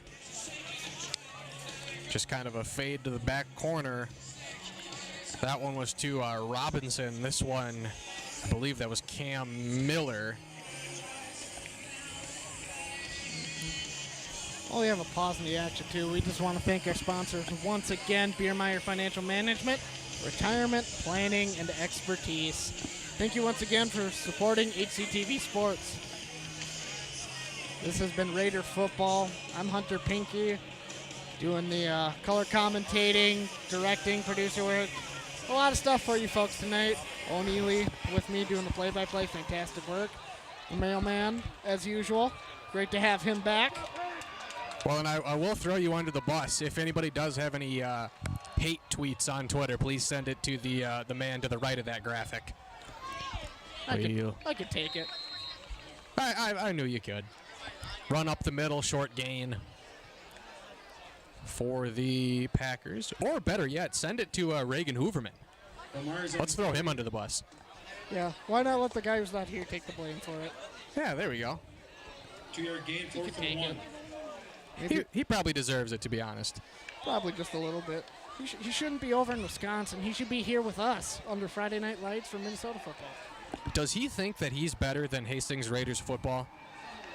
There's nothing better than Raider football, Owen. I agree with you.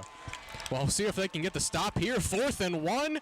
Run up the middle, and that's a touchdown for the Packers as the cannon goes off. Malachi Belmares, the senior running back, up the middle, might have been untouched. And now it's a 20-6 lead for the Packers. Extra point pending. Yeah, we'll take a look on this one. Initially, I thought the Raiders would have a chance to stop it, but he just wide open hole.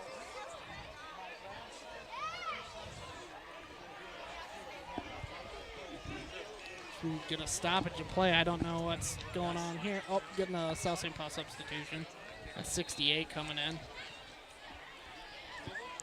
Well, we'll see if they can make the extra point here. If not, I would say there's a big difference between 14 and 15.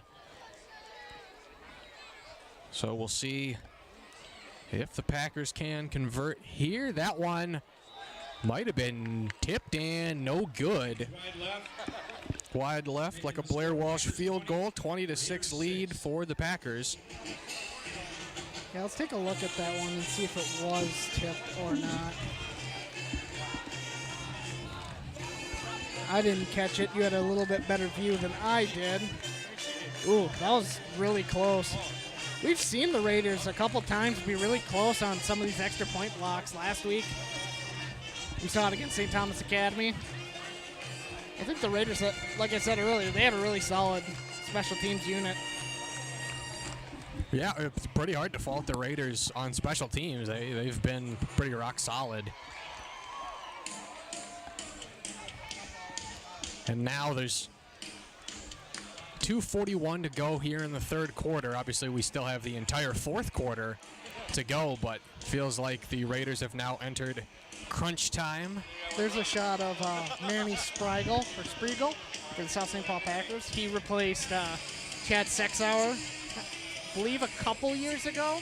Longtime South St. Paul athletic director and football coach. He must be a huge fan of how his offense is playing tonight.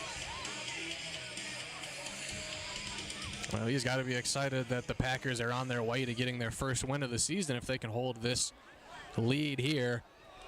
Cooper, plenty of room to run. And that gunner came in like a rocket, tears him down. Still decent field position here for the Packers at about the 30-yard line. I will also say, if I did mispronounce your name, Manny, sorry about that one.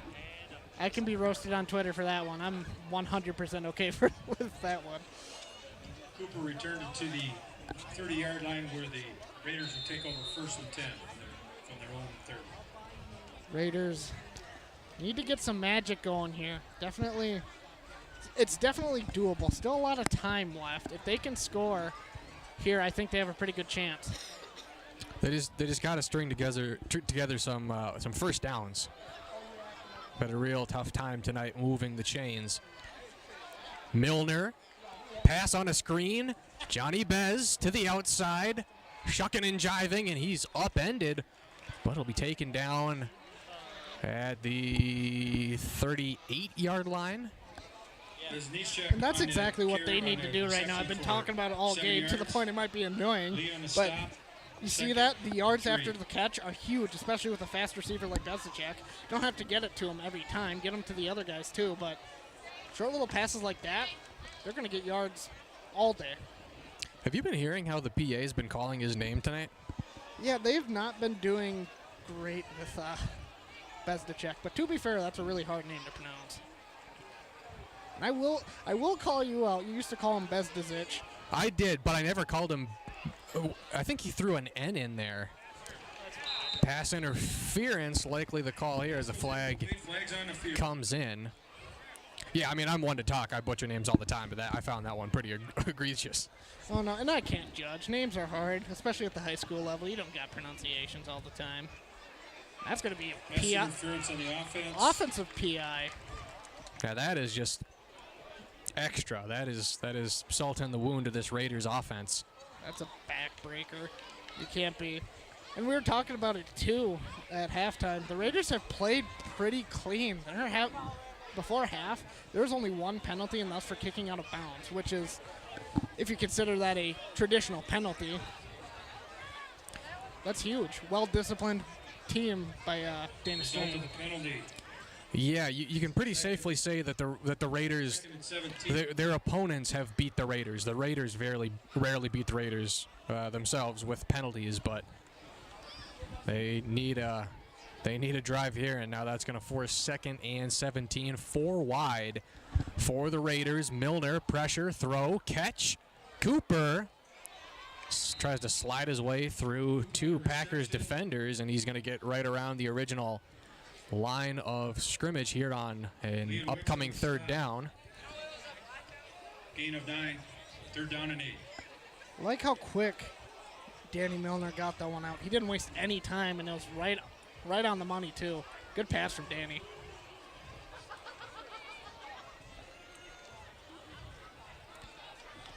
Well, 3rd down and 8 from their own 32. I would think they would have to consider this being 4-down territory, just given how quickly this game has gone by and the success of their offense tonight. Johnny Bezicek with the catch. He's streaking down the far side of the field. One man to beat.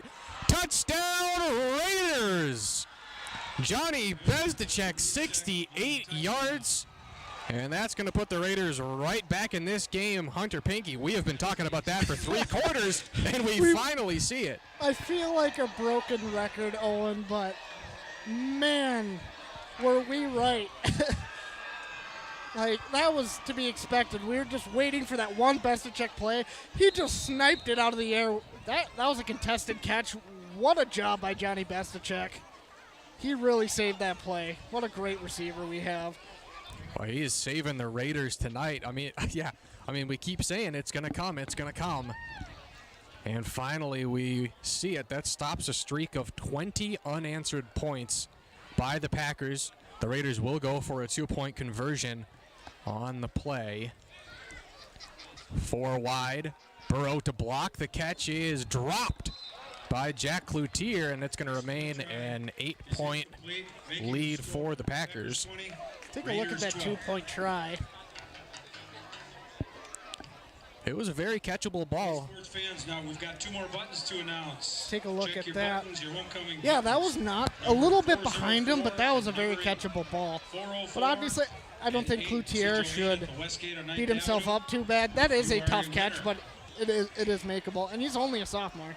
He's got plenty of time to make some big plays for this team. And kind of an interesting choice by the Raiders. They are 50% on extra point attempts this season, but if they would have just tried to kick the extra point, it would have been a 7-point game. And now they're down by 8, so now they would need a touchdown and a 2-point conversion.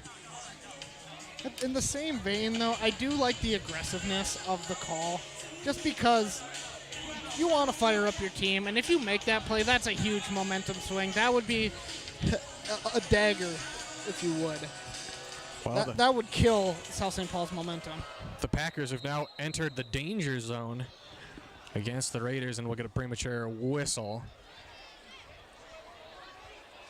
prior to the kickoff. Raiders are moving back a little bit. Nope. Maybe just realigning some stuff. For a second, I thought they were going to be moving back. Just a procedural issue. So here's the kickoff by Sieben. Favoring that far side, takes a bounce. They're going to have to field that one. Not an ideal start to the return, and that is not an ideal finish on the return. That is a bit of a goof there by the Packers special teams unit. Hunter, I'm sure you're used to hearing that, and ball's going to be spotted there at the 7-yard line. Oh, you have to shoot me in the foot with that one, huh? Yep. We've had our playoff hopes are awful.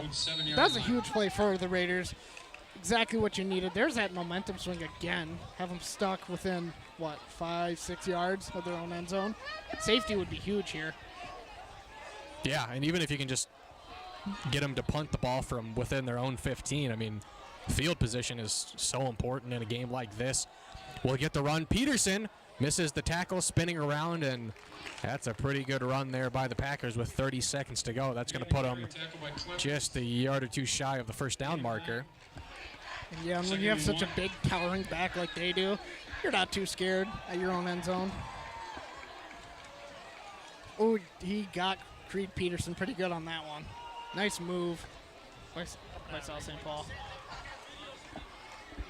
And it looks like the Packers are not going to try to get off an extra play here before the end of the third quarter. And with that, we will reach the end of the third quarter here from Edinger Field. A tight one here as the Packers lead the Raiders 20-12. I will say, I think we're talking about a little pregame. This game is on Town Square TV as well. I will say, I bet Toby might be kicking himself a little bit for not picking this one. This has been a fantastic game so far. It might be my favorite game of the season. Super tight. Obviously, turnovers are always exciting for both sides. Like, you can't ask for more fun football than Metro East football. Oh, certainly. Yeah, you look at the scores, closest game of the season either way. You'll lose by 35 to St. Thomas. Obviously, we've said this a million times on the broadcast, but that one was certainly closer than the final score would indicate. But, the score line hasn't looked very pretty for the Raiders the last couple of weeks. But, they're down by 8 here, but real chance to pull off the win on the road.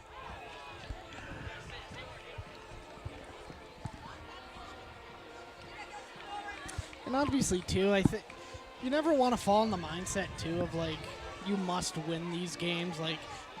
I feel like this game could have been a trap game for both teams. They were coming in expecting to win this. 17-yard line. But obviously, both teams are playing hard, so none of them have faltered as we get I'm guessing, a false start. And your intuition was correct. 5-yard penalty. We'll make it. I'm looking at a pretty tiny screen back here, so I'm pretty proud of myself for that one. Old Eagle Eyes over there catching that one. Well, listen, it's homecoming for the Packers.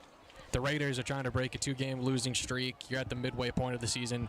Both teams, you can tell, both teams really want to win this one.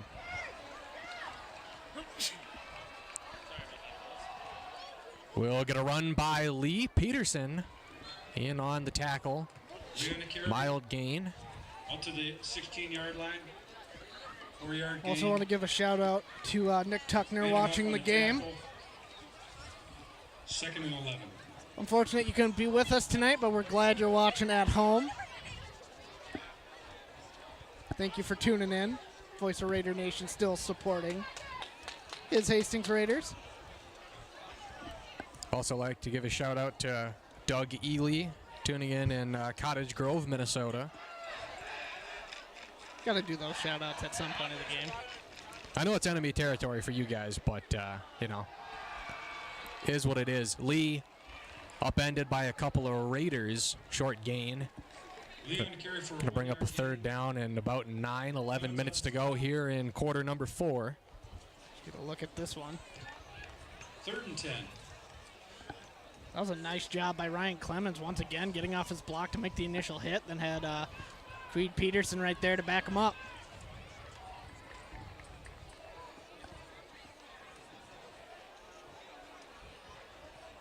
Well, I feel pretty confident if Creed Peterson was backing me up. Oh, exactly. You know, like I said, I've also been talking about this all game. It's hard to count how many wrestlers are on this team. It seems like the whole defense is. Absolutely. Run up the middle, a hard hit by Peterson. A little awkward as the back was spinning around there, but that's going to bring up a 4th down and short. And there's an aspect to this Hastings team that 4th down and 5. that a lot of other schools maybe don't have. Hastings does a fantastic job of turning out multi-sport athletes. I don't remember the exact numbers, but it's over 50% of athletes who play at least one sport play a second. Well, we'll watch the fake here. They will get the punt off. Not a bad punt. Johnny Bez fielding it. Breaks one tackle, shuffling his way around. Stiff arm down the sidelines, and he just saunters out. Not the biggest gain in the world, but he definitely fights for every yard of that about 8 or 9 yard return. Exactly. And Bezdacek is also one of them multi-sport athletes, track star. Putting on the jets there and a little bit of the truck. On their own 47-yard line at 1st and 10. And it's huge when you have these multi-sport athletes. It just improves your general IQ. Obviously, football, you got to know a lot of plays, and you can bring aspects of different sports into your game. Obviously, wrestling, there's such a strict dietary things you need to follow, strength training because you got to make leverage. Weight. Exactly, and you carry these over into your other sports. It's all a net positive. Well, and conditioning as well, as Milner gets the pass complete, still on his feet. Going down the sideline, that's going to be a touchdown for the Raiders, as the Raiders are just a 2-point conversion away from tying this one back up. Talk about an offense that is motivated. That last drive really sparked everything for this. Now watch this, just a short pass. Look at that truck. Broke 2 tackles. And that is from a 5'5" receiver. We have not called his name today. That's Caleb Folstrom. The senior making a senior play, getting the Raiders right back in this one. He's going to be the receiver in the slot towards the top of your screen. Unsuccessful on the 2-point conversion last try. Milner looking to the right side. Throw, catch is made. Rico Cooper, and we are tied up at 20 apiece. 9.5 to go here from Ettinger Field. What a game. I cannot understate it. Let's take a look one more time at that touchdown, and then we'll go back to the 2-point conversion. Huge momentum swing. We got a ball game. And like I said, it was on those short, deep and dunk passes. And even on this 2-point conversion, really fast to get it out of his hands. Perfect. And the coverage wasn't awful. He was right there, just Rico Cooper got a step and got that separation. Yeah, that was just a better throw and a better catch. As we get, the student section is fired up as we get the push-ups in the crowd. This is why high school football is fantastic. Well, they've been waiting to cheer all game, and they've had a lot to cheer about here in the fourth quarter. And how about that? We talk so much about, and rightfully so, about Bezdacek, about Cooper, about Cloutier, and it's the rarely talked about Caleb Folstrom. I had not seen him out on the field all game. Maybe he was out there at some point, but you know, he's coming up big out of nowhere. Yeah, the Hastings, they preach the next man up mentality. I remember when I was playing baseball, it was always like, you got to be ready, know your role. You never know when your moment's called. And that was great moment for Caleb Folstrom. 5'5" senior. You know, I think that this is going to be one of the highlights of his senior career. He's never going to forget that. Well, I'll say, especially if they pull off the win here, the come-from-behind victory. Now we'll get the return, and he is going nowhere at the 25 once he ran into big old number 44 right there, Brady Nickel. If you're South St. Paul, what do you do here? Obviously, there's a big momentum swing. It's a tie game. What are you telling your team here? I don't know if there's anything that's not too much of a cliche that I could tell them in terms of like motivation, other than, you know, I mean, listen, you're hungry. I mean, you're 0-4. You're trying to win on homecoming, all that stuff. But in terms of strategy, you know, I think I would tell them we need more passes. They've been running the ball. They've done a pretty good job about running the ball. You have to stop committing the penalties because that has brought them back a bunch. That looked like a false start. And, you know, speak of the devil, they're going to get pushed back 5 more yards here. But it seems like when they were spamming that pass off into the flats, they were having a lot more success. That was when they were winning back in the, you know, first and second quarter. But they've strictly gone basically all runs in the second half, and they've had some success, but I think that's kind of where they're going wrong a little bit with the lack of variety. Exactly, and I think that's, we've seen Hastings fall into that problem too, where they get into a zone where they just have to pass, and not. You got to mix up your play calling. You can't just call the same thing every time and hope it works. Obviously, they still are running some of the jet sweeps and stuff like that, but like you said, their most successful drives were on the opening possession where they threw 2 or 3 times on that. Yeah, it just seems like they become too one-dimensional with just running the ball. It seems like when they can get the pass in there, that also opens up the scrambling ability of their quarterback as well. So, you know, they're kind of a triple threat offense when they get that going. And that'll also reinvigorate those jet sweeps as we get a pass right there. Well, that's exactly what they need, but they're not going to get too many yards on that one, probably about 4 yards on the catch from Nasir Robinson. But the tough thing, too, is now that since they didn't mix it up for so long, the Raiders are now kind of ready for it. You know, right there, they read it, yeah, short gain, but they kept it in check on that play. You got to figure out some way to spice up the offense. Obviously, that fake punt, that was huge. We need stuff like that. We saw that with the Raiders, too. Remember, a couple of years ago at Simley, there's that fake field goal touchdown. Then I remember after that week, they would keep running something similar or surprise onside kicks. Be interesting to see if South St. Paul employs something similar here. Elijah Bryant ready to take the shotgun snap. 3rd and 8, rolls out to his side. And the catch is made, evades a tackle, and jumps forward for a couple of yards. Tackle in at the end by Creed Peterson. Good for a first down. Peterson on the stop. Packers. That will be a first down for the Packers. Ben Tome also in on the tackle for the road team. Bryant has had such a nice game passing the ball.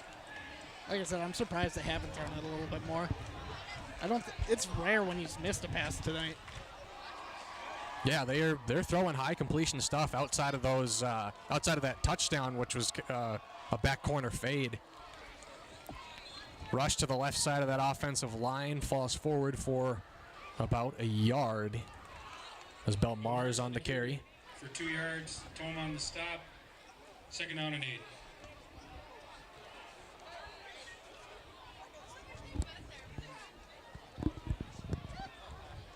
Packers have 2 timeouts here, under 7 minutes to go. Raiders with all 3 of their timeouts. They've been very judicious about their timeout usage here tonight. They'll throw. Catch is made by Robinson. Tries to plow through a cornerback for the Raiders.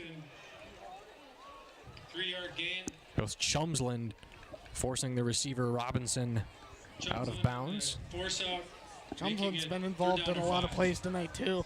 Obviously, we've been talking a lot of Tom Kennedy, but Chumsland's been fantastic tonight, too.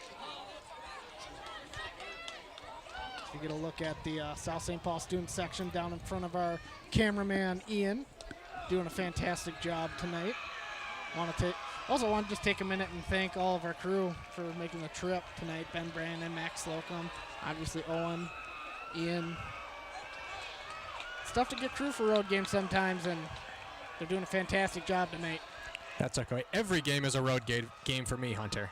Absolutely.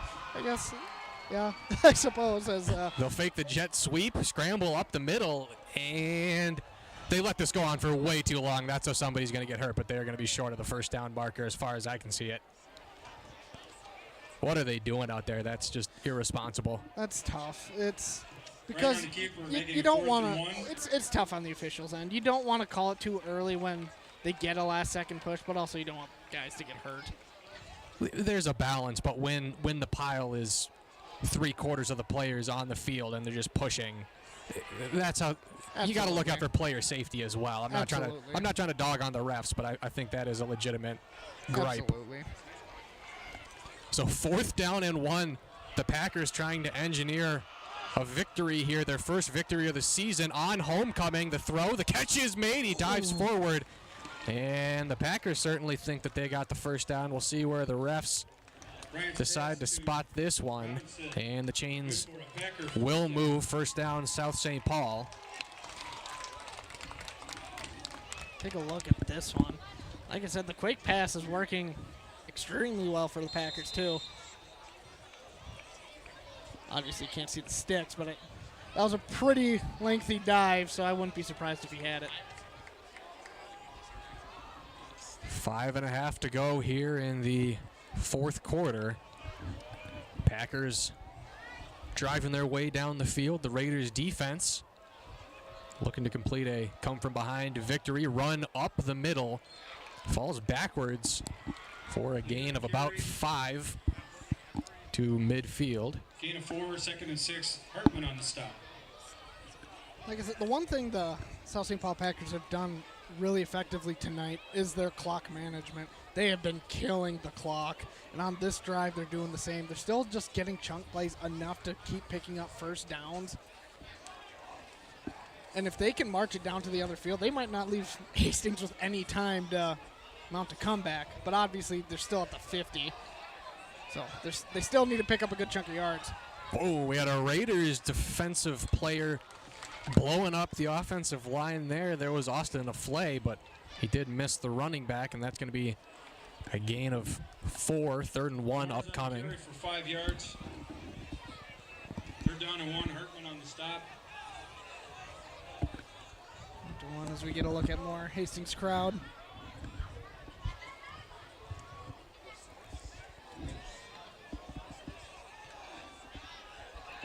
Also a reminder, thanks to our Town Square TV viewers and viewers from South St. Paul.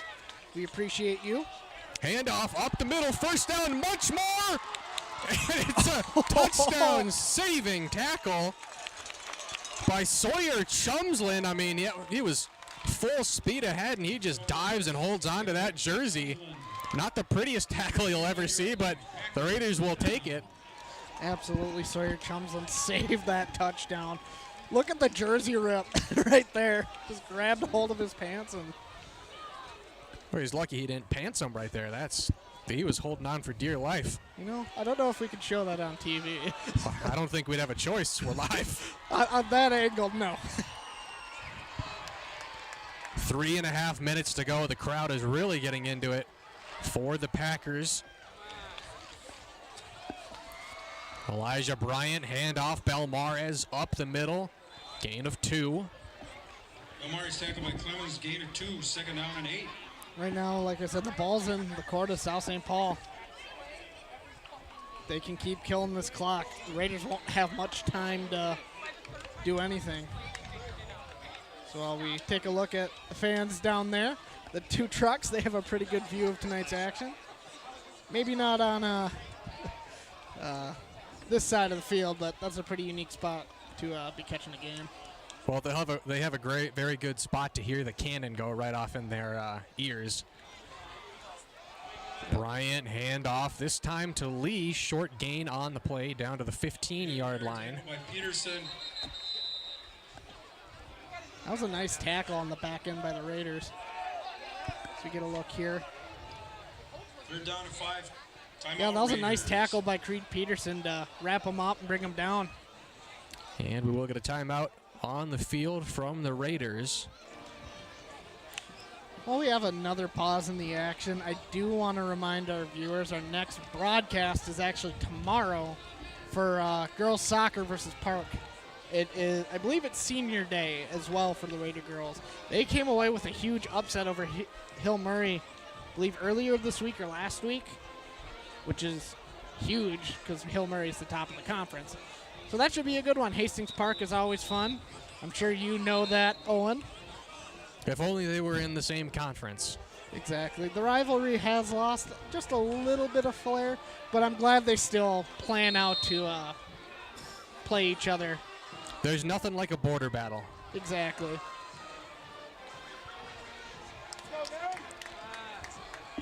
I'll forgive you for being a Park fan. That's okay. I appreciate it. They'll hand it off to the man on the jet sweep. That's Miller, tackled from behind. I believe that was Zayn on the tackle. 2-yard gain. Zion, I believe. Was that 48 on the tackle? Is that who you had? Tough to see. Yep.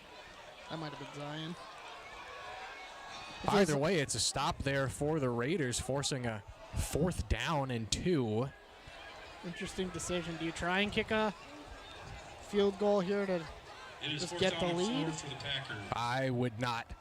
This would be a 29-yard field goal, which doesn't sound like very long, but that might as well be a 70-yard field goal in high school. True. But we've seen some kickers make some long ones. It's so, kicking is very interesting at the high school level because you can find like St. Thomas will find kickers that can kick 45-yard field goals. Like, there are good kickers out there, but then there are some teams where they won't even attempt a 25-yard field goal.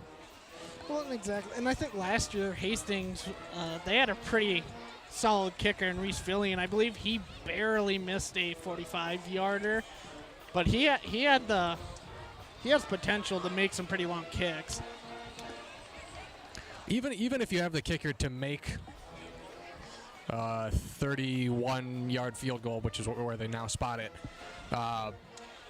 Man, it's just so tough because it's so easy to get blocked. We see that on extra points where, it's not like college or the NFL where the snap and the hold and the kick are so quick.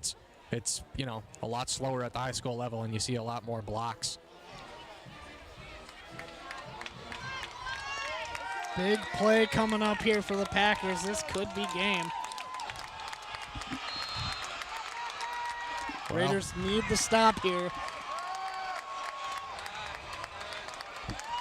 We'll see what this Raiders defense can do. A lot of communication here from this Raiders defense. Henry sends a man in motion, fakes the handoff, throw, and incomplete. Wow, he just sent that a little bit too far behind on the back shoulder. That was a surefire touchdown catch from Nasir Robinson, but just not the most accurate throw by Henry, and that's a turnover on downs. Hastings Raiders ball. Oh, just off the hands. That was perfect pass. That's a tough play if you're a South St. Paul Packer. Well, not a tough play for you. Obviously not. Obviously, I know we have some away crowd here, but we are a Hastings broadcast, so we do root for the Raiders. But if it's a good game, in the end, I am happy, even if I am a little biased on who I root for. So now this is a little bit of a tall task because there's 1:49 to go, 2 timeouts. You're at your own 14-yard line. Throw. Catch is made by the senior wide receiver, Folstrom, who had the about 50-yard touchdown to tie this one up. Way to get out of bounds, too, at the end of that play. Fulstrom coming up big in this game in the senior year. Well, they're sticking with the hot hand, keeping him out on the field. And honestly, his size, some people would say that's a disadvantage, but with his height, he might be able to slip by a few more defenders. Well, he slipped past a couple of people on that, more than a couple of people on that touchdown earlier. 4 wide, Milner, pocket collapsing, throws that one downfield, and that was intended for Fulstrom, was blocked off by a couple of Packers cornerbacks. Milner's pass for Fulstrom falls incomplete. Interesting to see here if they're going to just keep chucking it or if they're going to play a little bit for overtime.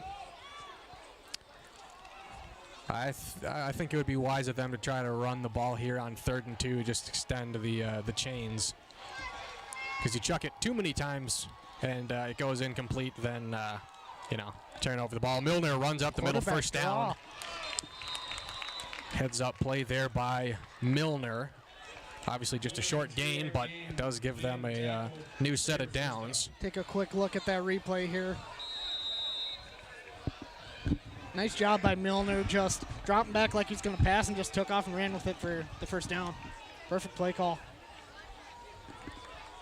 Well, clock ticking, 80 seconds to go. Milner takes the snap, looks right, throw, the catch, and Cooper pulls that one in, gain of 9 yards, and he is injured, was hit immediately after catching that one. Still held on to the ball, though.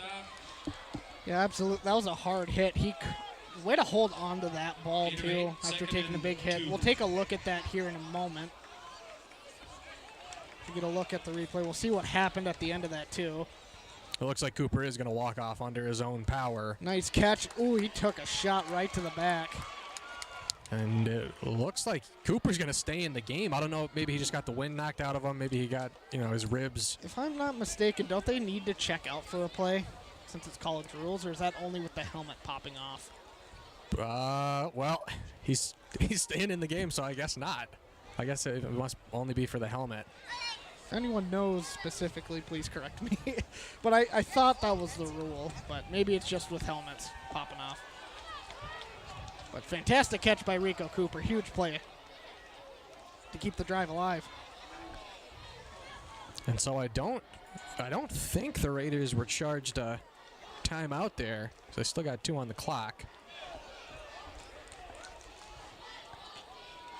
Kim Baldus on our YouTube stream says, "Go Packers." I also want to welcome the 94 viewers watching on YouTube. Thanks for tuning in tonight. Appreciate it. Got a good one for you. 70 seconds to go. Milner throw. Catch is made by Bezdacek down at the 39. They're moving the ball, but they are running out of time here.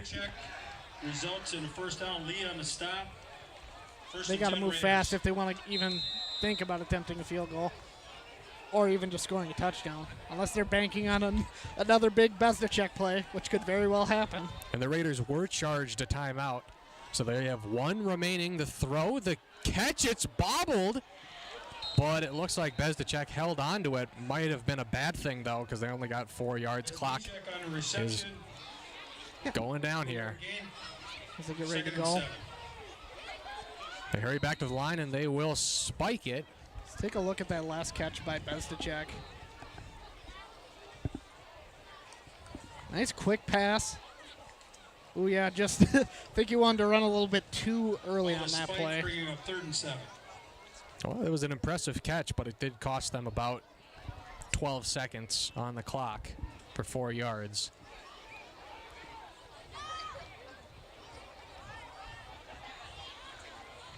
The Raiders are doing exactly what they need to. Obviously, it's coming a little bit late, but these adjustments have been fantastic for the Raiders offense, doing all these quick passes. Well, and there's a very distinct possibility that we are headed to overtime, and if we are, I would say the momentum probably is on the side of the Raiders, with all due respect to the 35 seconds to go in the 4th quarter. Now Milner Quick throw, the catch, it's dropped. It's dropped by Cloutier. That would have put them in Packers territory. Now it's a 4th and 7. Second drop of the game for Cloutier. Brings up 4th down and 7. And this gets kind of interesting. It looks like the punting team does come out. I do think that's the right call in this situation. There's 36 seconds left. South St. Paul only has, what, 1 timeout? The scoreboard's shot is a little bit blocked. But I don't think South St. Paul would risk a bunch of huge plays here. Obviously, there's the threat of a kick return. But I wouldn't bank on a kick return either. No. And that one is tipped. They fumbled it, and your guess is as good as mine as to who has that. They're going to give it to the Packers. That was almost Raiders' ball there for a second off of the fumble, off of the tip. Just too much time to punt the ball. Try to get a better look here. Yeah, he just dropped that out of midair. I do think South St. Paul came away with it. Now this changes things. I still agree with the play call to punt, but obviously the block is not ideal. Maybe I just came across with the worst announcer's jinx of all time. Well, it is a real thing. But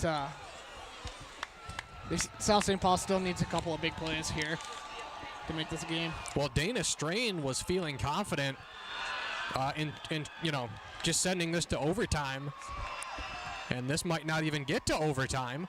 Back to pass, pressure up the middle, rolling out, throws down the field. The catch is made, but it is going to be out of bounds. Bringing up 2nd and 10. Take a look at that one. Way to avoid the defenders. Gets the ball off. Yep. Ooh, that was close. Yeah, he was just out of bounds, but that was close to. If he could have stayed in bounds, that was close to being the catch. 14 seconds left. Well, they do have 1 timeout, but they're probably only going to get maybe 2 more cracks at this.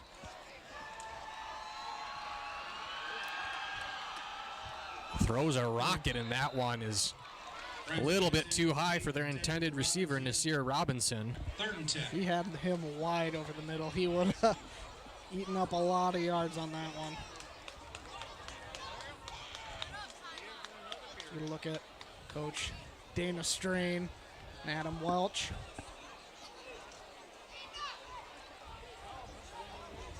The resilience from both of these teams can't go unnoticed. I know we've been leaning a lot of Hastings, but how about South St. Paul for hanging in this? Not completely submitting down to the Hastings offense. Henry throw, the catch is made, near side, working his way up the field, and he was figuring to work his way down that sideline. He's going to be tackled from behind by a Raiders defensive player. That was Aaron Vandehoff on the tackle. 1st and 10. They will call a timeout, so they have time for 1 more play, 2.8 seconds to go. It's going to be an interesting decision here for the Raiders, how they stack their defense. Are they going to play for a deep pass, or are they going to play for a quick check down like they just did on that play? Well, I would always be in favor of just sending the ball to the end zone, because it seems like that would be a lot easier. But, with the Packers offense and how it's set up, it might be better for them to just throw the ball short and maybe try some hook and laterals or something of that sort. Game potentially on the line here. Big play for South St. Paul. Do we get overtime? Bryant, clean pocket, rolling out to the near side. Nobody open, and he's just going to be tackled out of bounds, and we are headed for overtime. Unbelievable game. I don't think I've seen this. I haven't had this much fun 4A football game in a long time. This has been fantastic, Owen. Well, that's been back and forth. Very competitive game, two evenly matched teams. Both desperately trying to get back on the winning track. Or for the Packers, just get on the winning track. There's no getting back on the winning track. They're winless this season. Right. But they got as good of a chance as the Raiders to pull this one out in overtime in front of this homecoming crowd. Exactly, and I think we were talking before the game.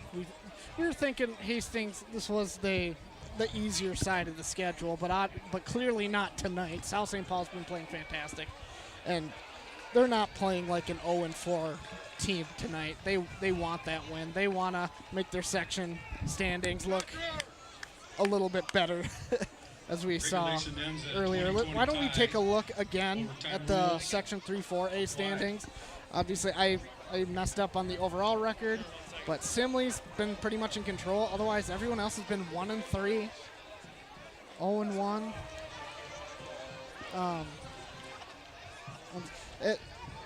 This could change the complexion a little bit. And if they win enough games, they could host a playoff game. Yeah, well, it starts right here. And, there's always tough teams on the schedule, obviously, and the Raiders, found that out through the first 4 games. But, the same could be said for the Packers. I mean, you get blown out by St. Thomas. Who doesn't get blown out by St. Thomas? Blown out by Holy Angels. It's a very good football team. Simley might win it all this year, so they've legitimately faced, Tartan. I don't know a whole lot about Tartan, but I don't think they're a top program. So, 3 of your 4 losses are to teams that legitimately could, win it all this year. So maybe they're just a sleeping tiger here. Hastings, obviously, next week will go on to take Two Rivers at home. That should be a good one. They also struggled with St. Thomas Academy. It was 42-0 at half for that one. That was and ended, I believe, 51 or 52 to nothing. Next game for South St. Paul is they travel to Bloomington Jefferson. Bloomington Jefferson also, they're in the cellar of the Section 3-5A. As you can see, they have an 0-5 record, 0-1 in the section. Hastings, middle of the pack. For a 1-3 record, they're still in it to host a playoff game. So, yeah, it's crazy how that works. Interesting way to keep it go. Obviously, I think we maybe say Bloomington Jefferson should be another interesting game for South St. Paul and for Hastings. Both of them still have to play. But we'll see what happens. High school football's crazy. Can't say I was expecting an overtime contest tonight. So, well, somebody's going to have a chance to be an overtime hero. Thanks for everyone joining us. Just reminding you, I'm Hunter Pinky, sports producer at HCTV, doing some color with Owen Ely. If you want to follow us on social media, you can. But I was just kind of doing the cool guy thing. All the cool broadcasters put that on. As a result of the going class Packers. Well, it's very professional. 10 from the Raiders, 10 on the west end. So the Packers will start off here with the ball in overtime. The throw made, the catch is good, but a gain of maybe 1.5 yards. Catch made by Robinson. Gotta say, I do like the overtime, or the college football Robinson overtime rules. Obviously, I haven't seen a lot of overtime for high school football, actually, so I'm still learning how these work, so it's kind of exciting they go with the college rule set. I think that's more appropriate. 2nd and 8, handoff. And he is torn down by Peterson. Wow, he was going nowhere. Peterson looks like he was on the mat right there. We'll take a look at that one. That was a huge play by Creed Peterson. Boom, he had nowhere to go. Laid on the hit stick. Let's go, Creed Peterson. And Peterson, get this, 50 pounds lighter. Unbelievable. That's even more impressive. That's what wrestling will That's do. what wrestling does to you, exactly. They're going to throw wide open to the end zone. Touchdown, Packers. He was as wide open as you can get with 10 yards to go. Check out the replay on that one. He was wide open. That was a great catch. Good ball. Couldn't see it the best on that one, but impressive play by South St. Paul Packers. That was Bruce Doran on the touchdown reception. Mendez to attempt the extra point. This extra point is huge. They've missed earlier in the game. This could be the difference maker. Dante Mendez on the extra point. It's up, and it is good. There, I saw some laundry come out. I thought I saw some laundry come out. Raiders 20. Maybe I didn't. I thought I saw something Well, yellow. they're talking about something. Yep, I see the flag. If you look at the center of your screen, see it right in there. And he's going to be explaining this to head coach Manny Spriegel. Decline. Field goal's good. That's huge. Penalty against Raiders. Yeah, extra points in high school football certainly are not a given, so that's just added pressure here on the Raiders. Packers 27. Raiders 20. Raiders will send their offense out. 1st and 10 on the 10-yard line. Now the Raiders got their backs against the wall a little bit here. Obviously, they have a high-powered offense. They can do this. The only thing that this offense is missing is a Freiermuth-type running back to just power their way north and south. Burrow is one heck of a running back, but not necessarily the biggest back out there. He'll have to use a lot of his shiftiness on this one as they'll go 4 wide. Fulstrom, the receiver there, in the slot, looking to throw back of the end zone, and the catch is made. How did he catch that ball? Unbelievable. Who else but Johnny Bezdicek? Raiders. Wow, incredible. Making the play when the team needed it the most. They wasted no time in overtime to score there. That one scared me a little bit. That looked like a 50-50 ball right off the bat, but wow, right through the hands, Bezdicek. Big play. Well, it's never a 50-50 ball, truly, with Johnny Bez out there. A timeout is called here, so you got to think. Are the Raiders thinking about just going for 2 and ending it right here? Interesting decision. What do? Do you be bold, go for 2, go for the win? Or are you kicking it? I'd have confidence in Jack Sieben as a kicker, but you could go for the dagger now to get out of here. Well, here's what I know. Sieben is just below 50% on extra points this season. Your center hasn't center hasn't had the greatest game snapping, and you have had an extra point missed. I would just probably go for 2. Interesting decision. I think the Raiders think their offense is better than the Packers' defense. I think I agree with that, and it looks like Milner's going to stay out on the field. They're going for this huge play. This is the game. Well, they're either going to win it right here or lose it right here. 4 wide receivers, Bezdicek in the slot, and we will get a timeout here. Smart call by South St. Paul takes timeout. South St. Paul. I think you got it in this scenario. Hunter, the game is on the line here. The ball is at the 2-yard line. What play are you running here? Have to score. Boy, that's a tough one. I don't know if I'd run a slant over the middle. Honestly, I'd maybe try and run a little bit of a, I don't know what you call it, a little bit of a screen on the outside. Send one in for a slant, hopefully chip a guy, throw it to the guy short. I definitely think you definitely throw it in the situation. You're not passing it, or you're not running it. Excuse me.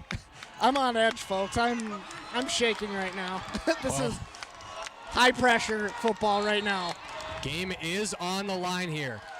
Milner, the quarterback. Burrow, the back to the left. Bezdicek in motion. Milner takes the ball, looking for Bezdicek, he catches the ball, and the Raiders win. Johnny Bezdicek with the touchdown in overtime and the 2-point conversion, as the Raiders will walk off on the South St. Paul Packers. What a come-from-behind victory. Unbelievable. They went to their biggest playmakers. Nice short pass. Unbelievable. Let's, August, if I got the right replay, let's take a look at this one. This was beautiful. You can't draw it up any better. Chipped him, and he went right on the outside for the game-winning touchdown. Unbelievable game. Let's go, Raiders. And that was pretty good coverage, too, by number 34 for the Packers. He might have even got a hand on it, but Bez, solid hands. And you know what? We've talked about him all game, and he gets that gigantic touchdown to bring this team back into this. He gets a touchdown in overtime and the 2-point conversion to win the game.